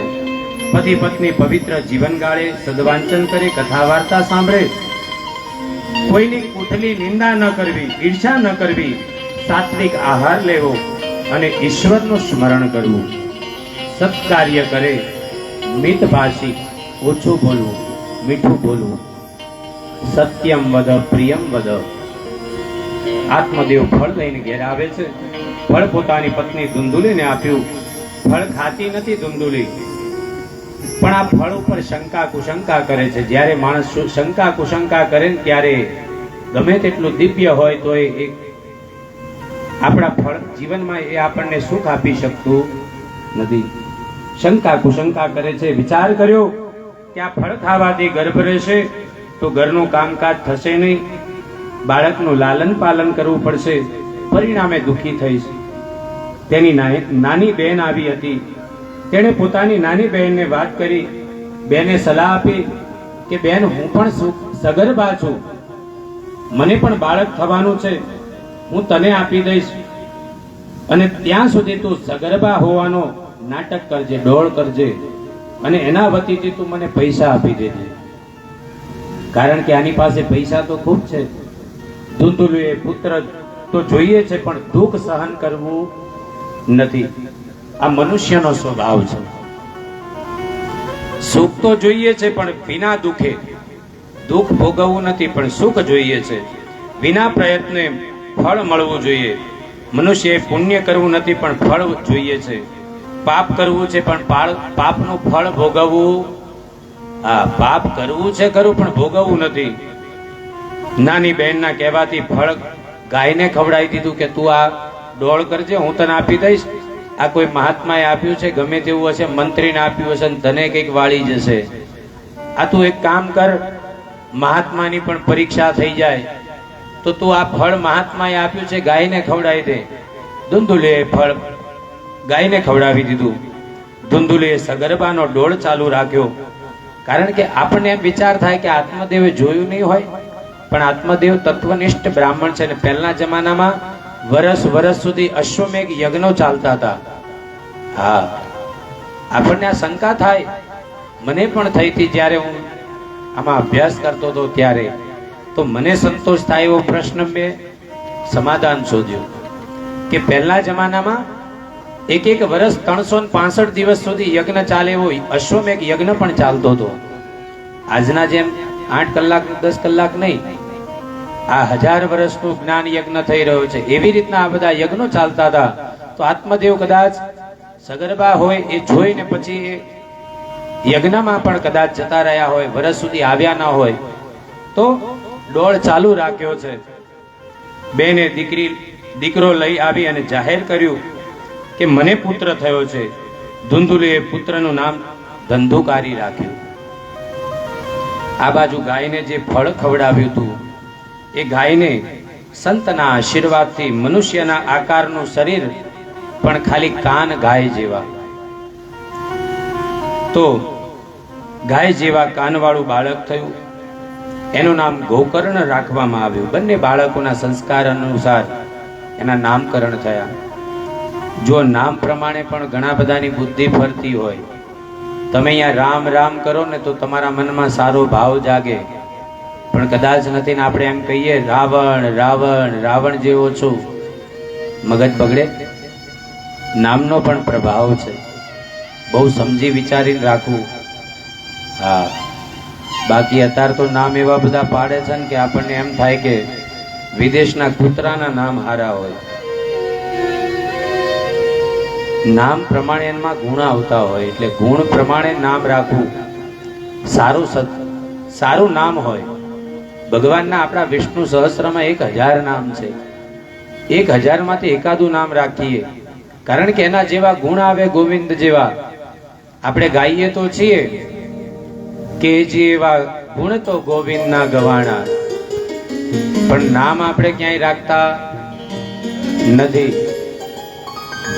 આવો 2 મિનિટ કમ્પ્લીટ 7 વાગે આપણે આરતી કરીશું, કારણ કે આજે કથા થોડી મોડી ચાલુ કરી છે. આવતીકાલથી પણ આપણો શક્ય સમય 3, 3:30 નો જ રાખીશું.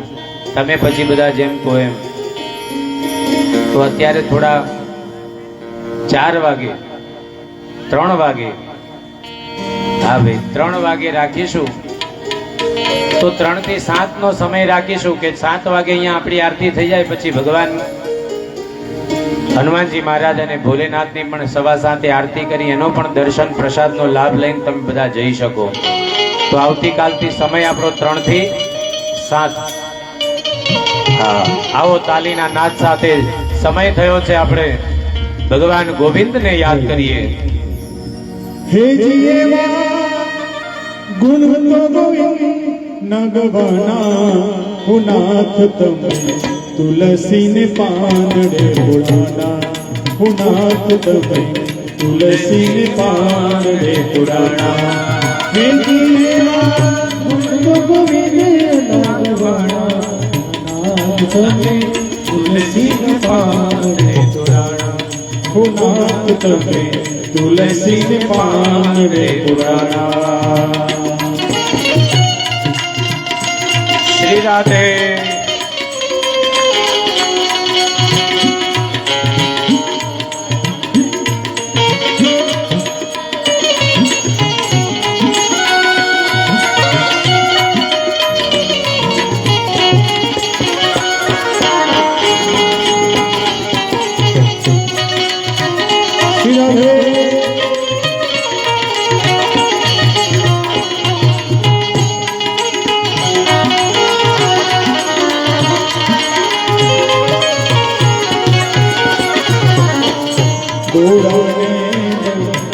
નામીન સેવ્યા ડોલરી બગનાના હો.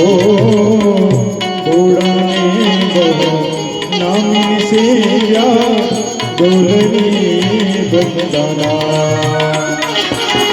કૃપા કરીને પ્રભુજી પધાર્યા. કૃપા કરીને પ્રભુજી પધાર્યા. ડાકોરમાં દર્શના. હે જીવા ડાકોરમાં દર્શના. હુનાથ તમે તુલસીને પાનડે પુરાણા. હુનાથ તુલસીને પાનડે પુરાણા. હે જીવા ગુણ તો ગોવિંદ નગવાના. હે જીવા ગુણ તો ગોવિંદ નગવાના. હુનાથ તમે તુલસીને પાનડે પુરાણા. હુનાથ તમે તુલસીને પાનડે પુરાણા.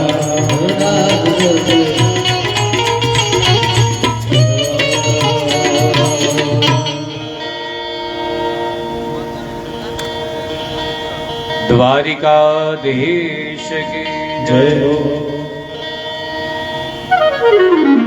નામ પ્રમાણે ગોકર્ણજી મહારાજ ભણી ગણી અને જ્ઞાની થયા, અને ધંધુકારી અધમ નીચ પાપી થયો. એનો સ્વભાવ જ ખરાબ થયો. આ ભાગવતની કથા 3 પ્રકારે વિચારવાની છે. આધ્યાત્મિક રીતને, આધિદૈવિક રીતે અને આદિ ભૌતિક રીતે માનવ કથા તુંગભદ્રા છે. આત્માનો દેવ એટલે આ આત્મદેવ છે, એ જીવાત્મા છે. મનુષ્યમાં રહેલી જીવ, આ જીવ છે દેવ બની શકે છે અને બીજાને પણ દેવ બનાવી શકે છે. પણ જે આ કુતર્કો કરનારી, વારાઘડીએ વિચારને પરિવર્તન કરનારી અને વિનાશ્રમે કોઈ શ્રમ કર્યા વગર સુખની આશા રાખનારી આ ધંધુલી એટલે આ બુદ્ધિ છે. આને મહેનત નથી કરવી, બુદ્ધિને કોઈ મહેનત નથી કરવી. એને એમ જ છે કે વિના મહેનતે મને ફળ મળે. પારકી પંચાયતો કરે, બુદ્ધિ સાથે જીવાત્માનું લગ્ન થયું, પણ જ્યાં સુધી તેને આત્મા મહાત્મા ના મળે, આ બુદ્ધિ અને આત્માનું લગ્ન તો થઈ ગયું, પણ એને જ્યાં સુધી મહાત્મા ન મળે ત્યાં સુધી એને સત્સંગ ન થાય, અને ત્યાં સુધી એને વિવેક રૂપી એને ત્યાં પુત્રનો જન્મ થતો નથી. આત્માને અને બુદ્ધિને પરણાવો તો એમાંથી વિવેક રૂપી પુત્ર ઉત્પન્ન થાય, પણ એ ક્યારે? કોઈ સંત કૃપાથી. વિવેક એ જ આ આત્માનો પુત્ર છે. જેના ઘેર વિવેક રૂપી પુત્ર નથી તે સંસાર રૂપી નદીમાં ડૂબી જાય છે. આત્મદેવ ગંગા કિનારે ડૂબવા તૈયાર થયો છે. શાસ્ત્રોમાં સ્નાનના પણ 3 પ્રકાર બતાવ્યા છે. ઉત્તમ મુનિ સ્નાન બતાવ્યું છે. સૂર્ય એ બુદ્ધિના દાતા છે. સૂર્ય સમયે, સૂર્ય ઉગતા પહેલા તેજસ્વીએ સ્નાનાદિ કરવું જોઈએ. ધંધુકારી ઇન્દ્રિય સુખમાં ખૂબ ફસાયો છે. કોઈ સત્કર્મ કરતો નથી. મરજી મુજબ ઉઠે, મરજી મુજબ ભોજન, ન તો કોઈ ગીતાનો પાઠ, કશું જ નહીં. ધંધુકારી આત્મદેવ એટલે બ્રાહ્મણનો દીકરો હોવા છતાં આ બધું જ છોડી દીધું. બાકી બ્રાહ્મણને એવું કીધું છે કે નિત્ય 3 કાળની સંધ્યા કરવી પડે. આ કળિયુગ છે એટલે 3 કાળની ન થઈ શકે તો પ્રાતઃ કાળ સવારમાં નિત્ય સંધ્યા કરવી પડે. અને જે બ્રાહ્મણ સંધ્યા ન કરે એ બ્રાહ્મણનું બ્રહ્મ તેજ નાશ થઈ જાય. એના જીવનમાં બ્રહ્મ તેજ ના આવે, એ બોલે ક્યારે સત્ય પણ ન થાય. પણ જો જે નિત્ય સંધ્યા કરતો હોય, ભગવત કૃપાથી એના જીવનની અંદર પવિત્રતા આવે ને એને ત્યાં જીવનમાં એના કાર્યો ભગવાન કરે, તો એ બ્રહ્મ તેજ માટે બ્રાહ્મણે નિત્ય સંધ્યા કરવી જોઈએ. આ ધંધુકારી બ્રાહ્મણનો દીકરો હોવા છતાં પણ કશું કરતો નથી. ધંધુકારી ઇન્દ્રિય સુખમાં એવો ફસાયો છે, માતા પિતાને રડાવે છે. ધંધુકારી ઘરની બધી જ સંપત્તિ વાપરી નાખી પૈસા માટે હવે માતાને મારે છે.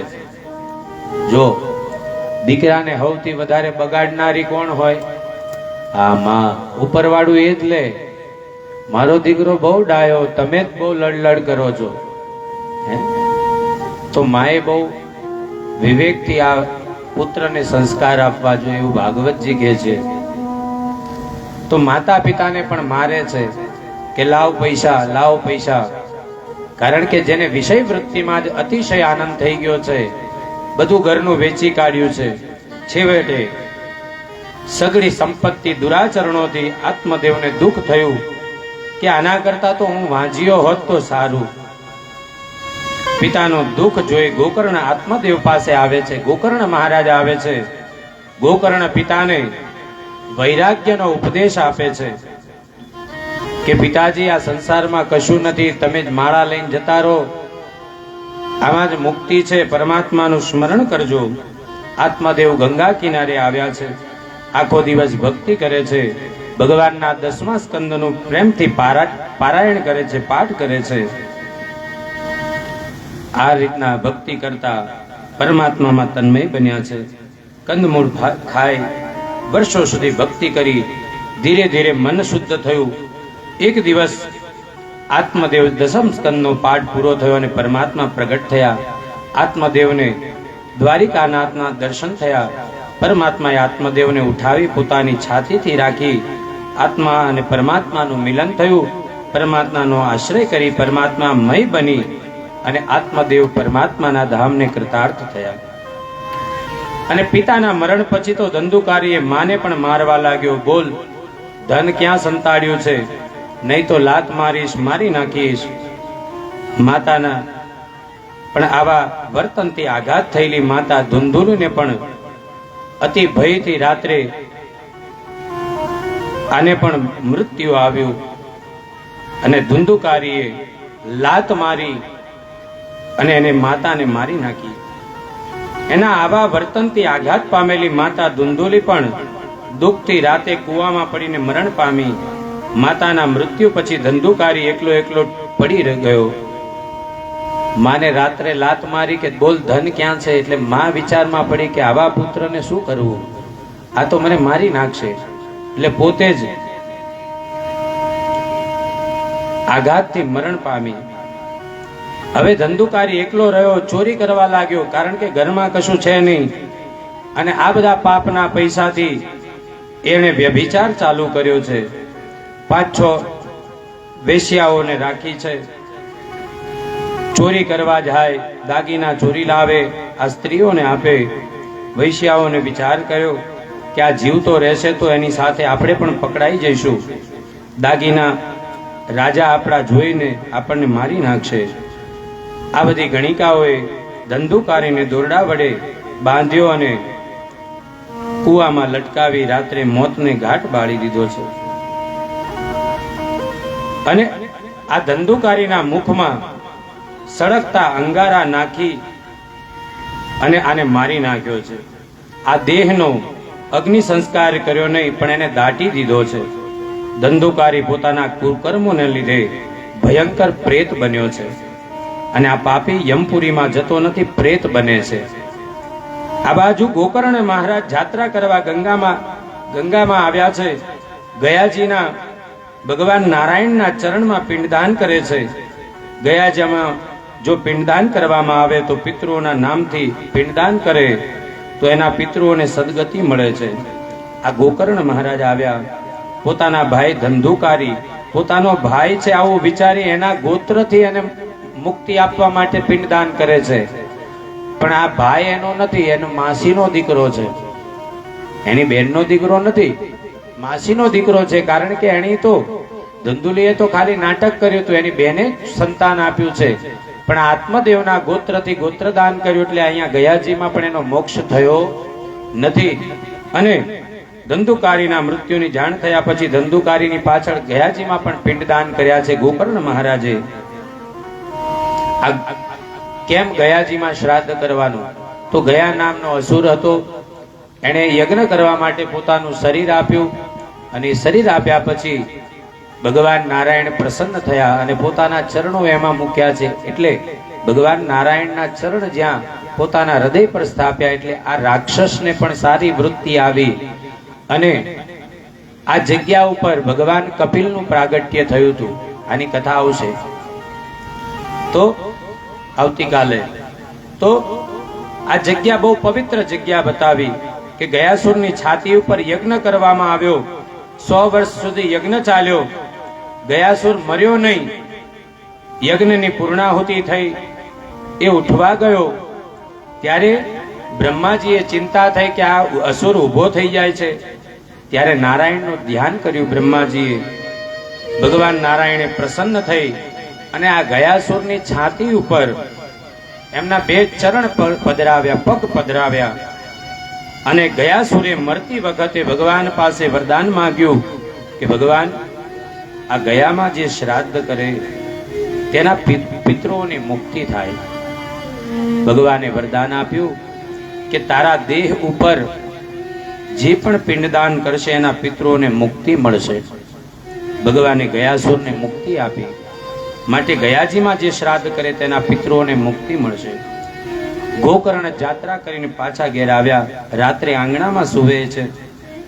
પ્રેત થયેલો ધંધુકારી આવે છે, રડવા લાગે છે. ગોકર્ણે પૂછ્યું કે તું કોણ છે? પ્રેત કઈ બોલતો નથી. અહીંયા ગોકર્ણ મહારાજે અંજલિ જળની લઈ મંત્ર બોલી અને છાટ્યું. પ્રેત બોલ્યો છે કે હું તારો ભાઈ ધંધુકારી છું. મેં ઘણા પાપ કર્યા માટે મારી આ દશા થઈ છે. મને આમાંથી છોડાવો. ગોકર્ણ કહે છે કે તારા માટે તો મેં ગંગાજીમાં પણ, આપણે ગયાજીમાં પણ શ્રાદ્ધ કર્યું, છતાં પ્રેત યોનિમાંથી તું મુક્ત કેમ ન થયો? ગયાજીમાં મેં સ્નાન કર્યું. ત્યારે ધંધુકારી કહે છે કે હું અતિ પાપી છું, એક વાર નહીં પણ અનેક વાર શ્રાદ્ધ કરશો ને છતાં પણ મારો ઉદ્ધાર નહીં થાય, માટે તમે કોઈ બીજો ઉપાય કરો. ગોકર્ણ કહે હું આવતીકાલથી સૂર્યનારાયણને પૂછીશ. ગોકર્ણ મહારાજ સંધ્યા કરવા બેઠા સૂર્યનારાયણને પૂછે છે કે મારા ભાઈનો ઉદ્ધાર કેવો થાય, કેવી રીતે થાય, ઉપાય કહો. સૂર્યનારાયણ કહે છે કે ભાગવતની વિધિપૂર્વક કથા કરો. આ જીવની મુક્તિ શ્રાદ્ધથી ન થાય, એને પરમાત્મા ભાગવતથી મુક્તિ અપાવે છે. આ કથા મુક્તિની એટલા માટે લીધી કે ઘણા બધા લોકો પોતાના પિતૃઓની પાછળ ભાગવતજી કરાવે છે. તો જ્યાં સુધી આ ધંધુકારીની કથા, આત્મદેવની કથા તમે ન સાંભળો ત્યાં સુધી આ ભાગવતજીની તમારા પિતૃઓની પણ મુક્તિ થતી નથી. કારણ કે આ મુક્તિને આપનારી જ આ મહાત્મ્ય કથા છે. માટે આપણે જ્યારે આપણા પિતૃઓને અહીં આગળ મૂકી પિતૃઓને મુક્ત કરવા માટે આ કથા સાંભળતા હોય ત્યારે આ ગોકર્ણની કથા, આપણે ધંધુકારીની કથા, પ્રેતમાંથી મુક્તિ કેવી રીતની મળી એ આપણે સાંભળવી પડે. ધંધુકારીને પાપમાંથી છોડાવવા ગોકર્ણે ભાગવત સપ્તાહનું પારાયણ કર્યું. મર્યા પછી પાછળ કથા થાય એ તો ઠીક છે, પણ જો મરતા પહેલા કથા સાંભળો અને પાપ છોડો તો તમારી જીવતા સતત ભક્તિ કરવાની ટેવ પાડો તો જીવતા જીવ આપણું આ શ્રાદ્ધ જ છે. આપણે પછી શ્રાદ્ધ કરવાની કઈ જરૂર નથી. દીકરા કદાચ કરાવે ન કરાવે એની બહુ ચિંતા નહીં કરવાની. જો આપણે જીવતે જીવ જ આવી કથાઓ સાંભળી હશે, સત્કર્મ કર્યું હશે અને ભગવાનનું નામનો આશ્રય કર્યો હશે તો આપણે કાંઈ પિંડદાન નહીં થાય તો એ ચાલશે. 7 દિવસ એટલા બધા મહાત્માઓ મુનિઓ આવ્યા છે કે બેસવાની ક્યાંય ધંધુકારીને જગ્યા, પ્રેતને જગ્યા નથી મળી. ગોકર્ણ મહારાજની કથામાં એટલા બધા શ્રોતાઓ આવ્યા છે, આખી પંડાલ ભરાઈ ગયો. હવે ધંધુકારી વિચાર કરે છે કે મારા માટે કથા થાય છે, મને તો આસન જ નથી, બેસવાનું ક્યાંય જગ્યા જ નથી. તો પહેલા જમાનામાં વાંસના રોપવામાં આવતા હતા આ બધા થાંભલાઓ. ધંધુકારીએ વાંસના થાંભલામાં આવી અને 7 દિવસ સુધી આ કથા સાંભળી. કથા સાંભળ્યા પછી એવી તરસ જાગતી હતી કે કથા સાંભળે. વ્યાસ અહીંયાથી કથા કરે, કથા કરીને વ્યાસ જ્યારે ભોજન લેવા જાય અથવા વિશ્રામ કરવા જાય ત્યારે એ કથાને આ ધંધુકારી મનથી ચિંતન કરતો કે ક્યારે જલ્દી પાછા આવી કથા સાંભળવા. પાછે 3 વાગી જાય ને હું ફરીથી પાછી આ વ્યાસજી કથા કે હું સાંભળું. પાછી રાત પડે એટલે પાછો વિચાર કરે, આખી રાત ચિંતન કરે કે ક્યારે બીજો દિવસ થાય ને ફરીથી આગળની કથા સાંભળું. આપણે જેમ સિરિયલ સાંભળીએ અને આપણને છેલ્લે જ્યારે લખેલું આવે ટુ બી કન્ટિન્યુ આવતીકાલે, એટલે આપણને કેવી તડપ લાગે. હા, આવી તડપ ધંધુકારીને કથા માટે લાગી હતી. આપણને સિરિયલમાં લાગે પણ કથામાં લાગતી નથી. તો કહેવાનો ભાવાર્થ કે આવો ભાવ એને જાગ્યો, એવી તન્મયતા થઈ. બધા લોકો કે અમે કથા સાંભળીએ છીએ, અમને ધંધુકારીને જેમ કેમ વિમાન લેવા ના આવ્યું, પણ આ કથા આવી રીતના સાંભળી હતી. તો એવી કથા સાંભળી, 7 દિવસ સુધી સાંભળી. એક વાંસની ગાંઠમાં રહ્યો. 7મા દિવસે વાંસ ફાટી ધંધુકારીને દિવ્ય વિમાન લેવા આવ્યું. એ વિમાનમાં બેસી ધંધુકારી ભગવાનના ધામને પ્રાપ્ત થયો. 7 ગાંઠો બતાવી. 7 ગાંઠો શેની 7 ગાંઠો? પહેલી ગાંઠ સ્ત્રીમાં શક્તિ, સ્ત્રીઓ અને પુરુષમાં શક્તિ, પહેલી ગાંઠ. બીજી ગાંઠ પુત્રમાં આશક્તિ, માતા પિતાની સંતાનની આશક્તિ હોય. માતા પિતા મારો દીકરો આવો હોવો જોઈએ, તેવો હોવો જોઈએ, આ આશક્તિ. ધંધામાં આશક્તિ, દ્રવ્યમાં આશક્તિ, કુટુંબમાં આશક્તિ, ઘરની આશક્તિ, ગામની આશક્તિ. આ બધી જ આશક્તિઓ રૂપી ગાંઠ આપણા મનમાં છે. અને આ છોડવાથી પરમાત્મા સાથે આપણી સંબંધ થઈ જાય છે. એક શેઠ હતા. શેઠ 12 વર્ષથી ભાગવત વાંચે, સાંભળે. એક મહારાજ આવે, રોજ એમને સંભળાવે. 12 વર્ષથી શેઠ રોજ ભાગવતજી વાંચતા હતા. એક દિવસ શેઠજીને બહાર જવાનું થયું. નિયમ એવો કે રોજ સાંભળવાની. શેઠ આગલા દિવસે પૂછે છે કે મારે કાલે બહાર જવું છે. હવે 12 વર્ષથી મારો નિયમ છે કે રોજ હું ભાગવતજી વાંચું છું, મારો નિયમ ભંગ ન થાય એવો કોઈ ઉપાય બતાવો. ભૂદેવ પણ ચતુર હતા, એમણે કીધું કઈ વાંધો નહીં, તમારી હાજરીમાં તમારો દીકરો તમારા વતીથી કથા સાંભળી લેશે તો તમારો નિયમ પણ નહીં તૂટે. તો શેઠજી કહે છે નાના મહારાજ, મારો દીકરો સાંભળે ને કદાચ એને વૈરાગ્ય આવી જાય તો? મારો દીકરો આ કથા સાંભળે ને કદાચ એને વૈરાગ્ય આવી જાય તો? શેઠજી કે, બ્રાહ્મણ કે છે શેઠજી 12 વર્ષથી તમે સાંભળો, તમને ક્યાં વૈરાગ આવ્યો તમને? તો એક દિવસમાં બાળકને ક્યાં આવી જવાનો છે? તો કહેવાનો ભાવાર્થ કે માણસ જ્યારે જીવનમાં વૈરાગ્ય, બધાને ખબર છે કે આનાથી આવે, પણ શેઠજી કહે છે કે અમે બધું મન પર લેતા જ નથી. તમે કથા કર્યા રાખો, અમે અમારા ધંધાની ગણતરીઓ ચાલુ હોય છે. તો આવી જ્યારે કથા થતી હોય, આવી સંભળાતી હોય, ત્યારે વિમાન લેવા ન આવે. તો કહેવાનો ભાવાર્થ કે આ ધંધુકારીને દિવ્ય વિમાન લેવા આવ્યું. ધંધુકારી પરમ પદને પ્રાપ્ત થયો. આ કથા અષાઢ માસમાં થઈ હતી. પછી ગામ લોકો વિચાર કરે છે, ગોકર્ણ મહારાજ પાર્ષદોને વિમાન વાળાને ઉભા રાખીને કહે છે કે ભાઈ કથા તો અમે બધાએ સાંભળી, આણે તો ખાલી સાંભળી, મેં તો કરી, મને લેવાય કેમ ના આવ્યું? તો પાર્ષદો કહે છે કે એણે જેવું મનન ચિંતન કર્યું, ભગવાનના નામનો જપ કર્યો, અને આ 7 ગાંઠો મેં તમને કીધી, એ બધી ગાંઠોમાંથી એણે મુક્તિ મેળવી, ત્યારે એના માટે આ વિમાન આવ્યું છે. ફરીથી ગામ લોકો કહે છે ગોકર્ણ મહારાજ તમે તો અમારા ગામના જ છો, અમારા ઘરના જ છો, હવે આપણે ફરીથી એવી જ કથા કરીએ, જેવી આ ધંધુકારી સાંભળીને આપણે બધા એવી ફરીથી સાંભળીએ. તો અષાઢ મહિનામાં થઈ હતી બીજી કથા શ્રાવણમાં ગોઠવવામાં આવી. ગોકર્ણ મહારાજે ફરીથી શ્રાવણ મહિનામાં કથા કરી અને આખા ગામને દિવ્ય વિમાન લેવા આવ્યું છે, અને બધા જ ભગવાનના પરમ ધામને પ્રાપ્ત થયા છે.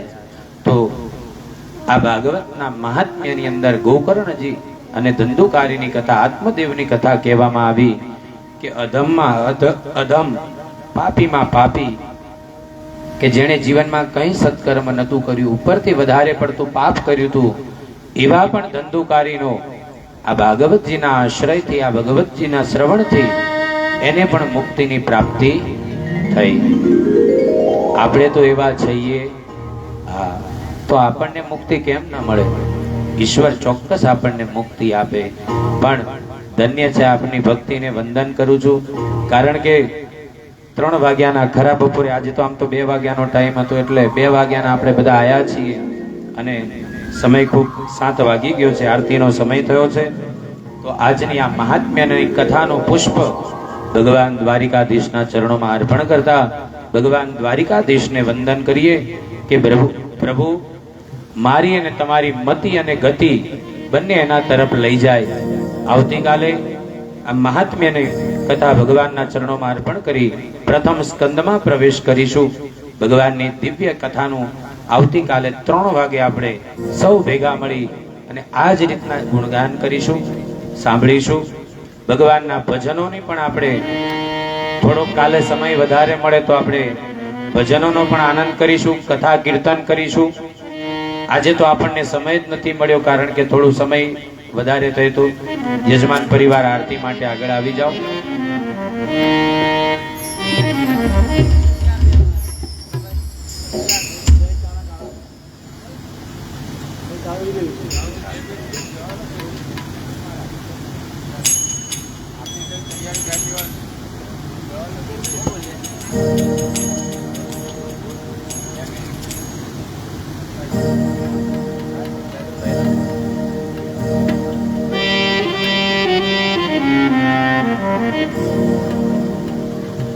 જય રાધા માધવ જય કુંજ બિહારી જય રાધા માધવ જય કુંજ બિહારી જય રાધા માધવ જય કુંજ બિહારી હા, પ્રગટા. જય રાધા માધવ. આવતીકાલથી આરતી માટે યજમાનો પ્રમાણે બધાને આરતીનો લાભ નહીં મળે, કારણ કે વ્યવસ્થા પ્રમાણે આવતીકાલથી જે પણ યજમાનોને આરતી કરવી હોય અહીંયા નામ નોંધાવજો ને એ પ્રમાણે જ આરતી થશે. કારણ કે વ્યવસ્થાના ભાગરૂપે અને આ ભાગવતજીના જે કંઈ પણ આપણે પોતાની સહયોગ પ્રમાણે આ બધું કર્યું છે, તો એમાં થોડું થોડું અનુદાન મળે, એટલે આરતી માટે પણ આપની યથાશક્તિ આપણે એનું રાખી જોઈએ. જે પણ દાન રાખ્યું છે એ અનુસાર આયોજકોનો સંપર્ક કરજો. એ પ્રમાણે જ આરતી. આજે પ્રથમ દિવસ છે એટલે ભલે બધા આવ્યા, પણ આવતીકાલથી યજમાન પરિવારો સિવાય કોઈને આરતીનો લાભ નહીં મળે. તમારે તમારી આરતી ઉતારવી હોય તો ભાવથી ત્યાં જગ્યા ઉપર બેસી અને ભગવાનની હૃદયથી આરતી ઉતારજો. પણ વ્યવસ્થાના ભાગરૂપે આવતીકાલથી જેને આરતી ઉતારવી હોય આયોજકોનો સંપર્ક કરજો.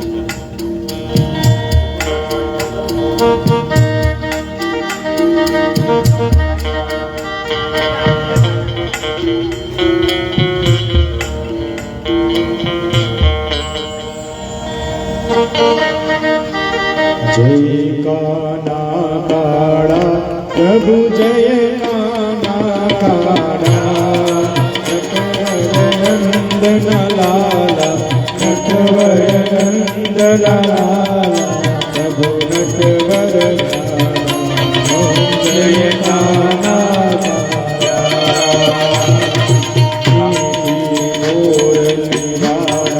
ગોપીના પ્યારા પ્રભુ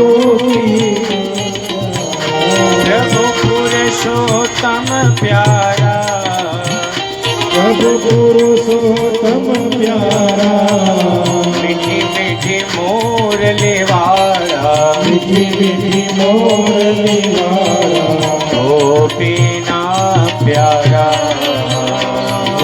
જય કાના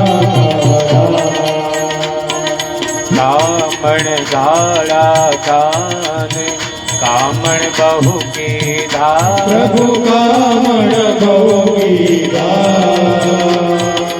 માખણ ચોરી મોહન માખણ ચોરી મોહન ગીત ચોરી લીધા જય કાના કાળા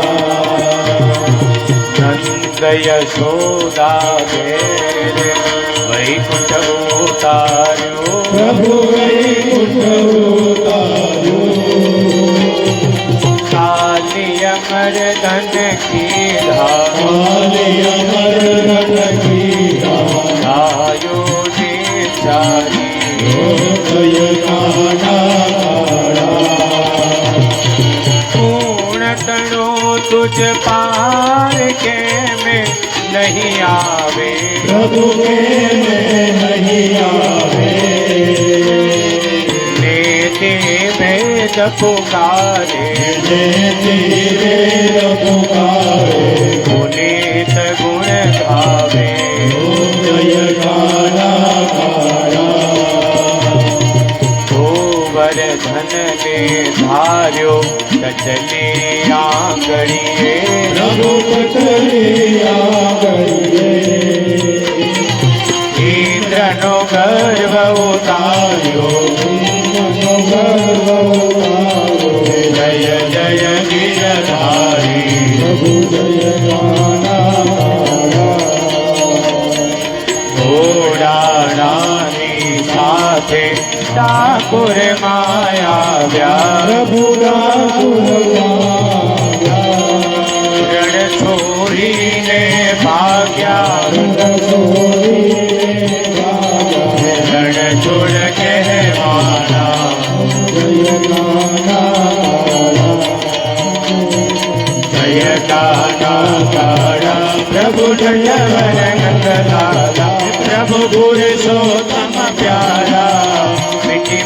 મોરલી વાળા પ્યારે પ્યારે મોરલી વાળા ગોપી ભક્તોના પ્યારા પ્રભુ જય ગાનાકારા પ્રભુ જય ગાનાકારા પ્રભુ જય ગાનાકારા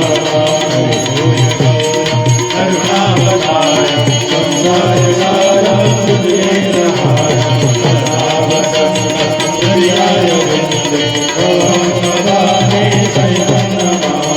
મંગલમ ભગવાન વિષ્ણુ મંગલમ ગરુડધ્વજ મંગલમ પુંડરીકાક્ષ મંગલાય તનોહરી સર્વમંગલ મંગલ્ય શિવે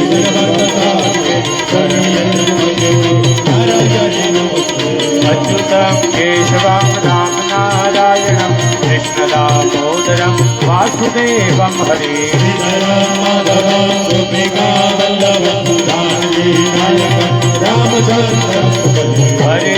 હરે રામ રામ રામ હરે હરે હરે કૃષ્ણ કૃષ્ણ કૃષ્ણ હરે હરે હરે રામ રામ રામ હરે હરે હરે કૃષ્ણ કૃષ્ણ કૃષ્ણ હરે હરે હરે બોલો ભાગવત ભગવાન કી બાલ કૃષ્ણ લાલ કી આરાર્તિકમ જલ પરિવર્તનમ મનથી ભગવાનને પુષ્પથી ભગવાનને ચારે દિશાઓમાં આરતી આપી દો.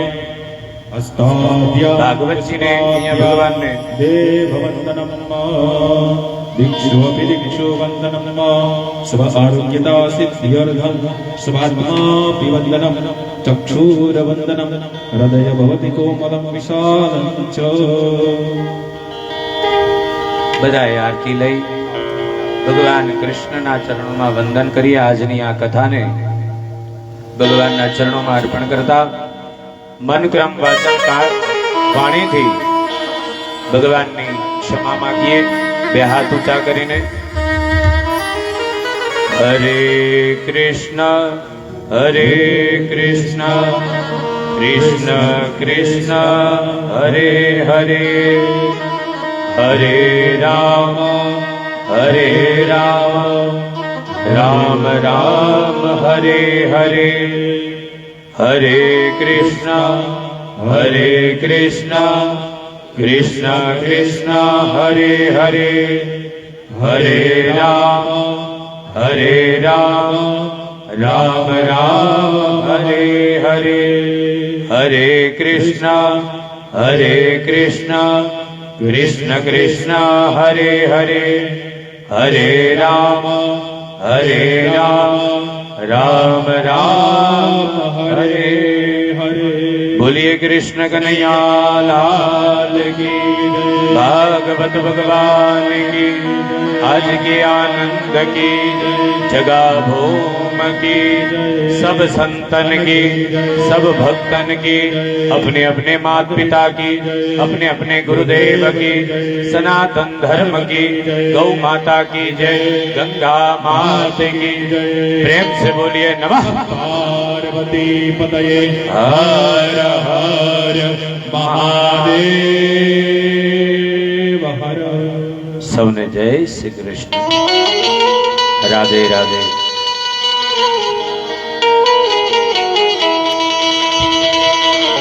આવતીકાલની કથા કોઈને પણ આજુબાજુમાં કહો તો 3 વાગ્યાનો સમય કહેજો.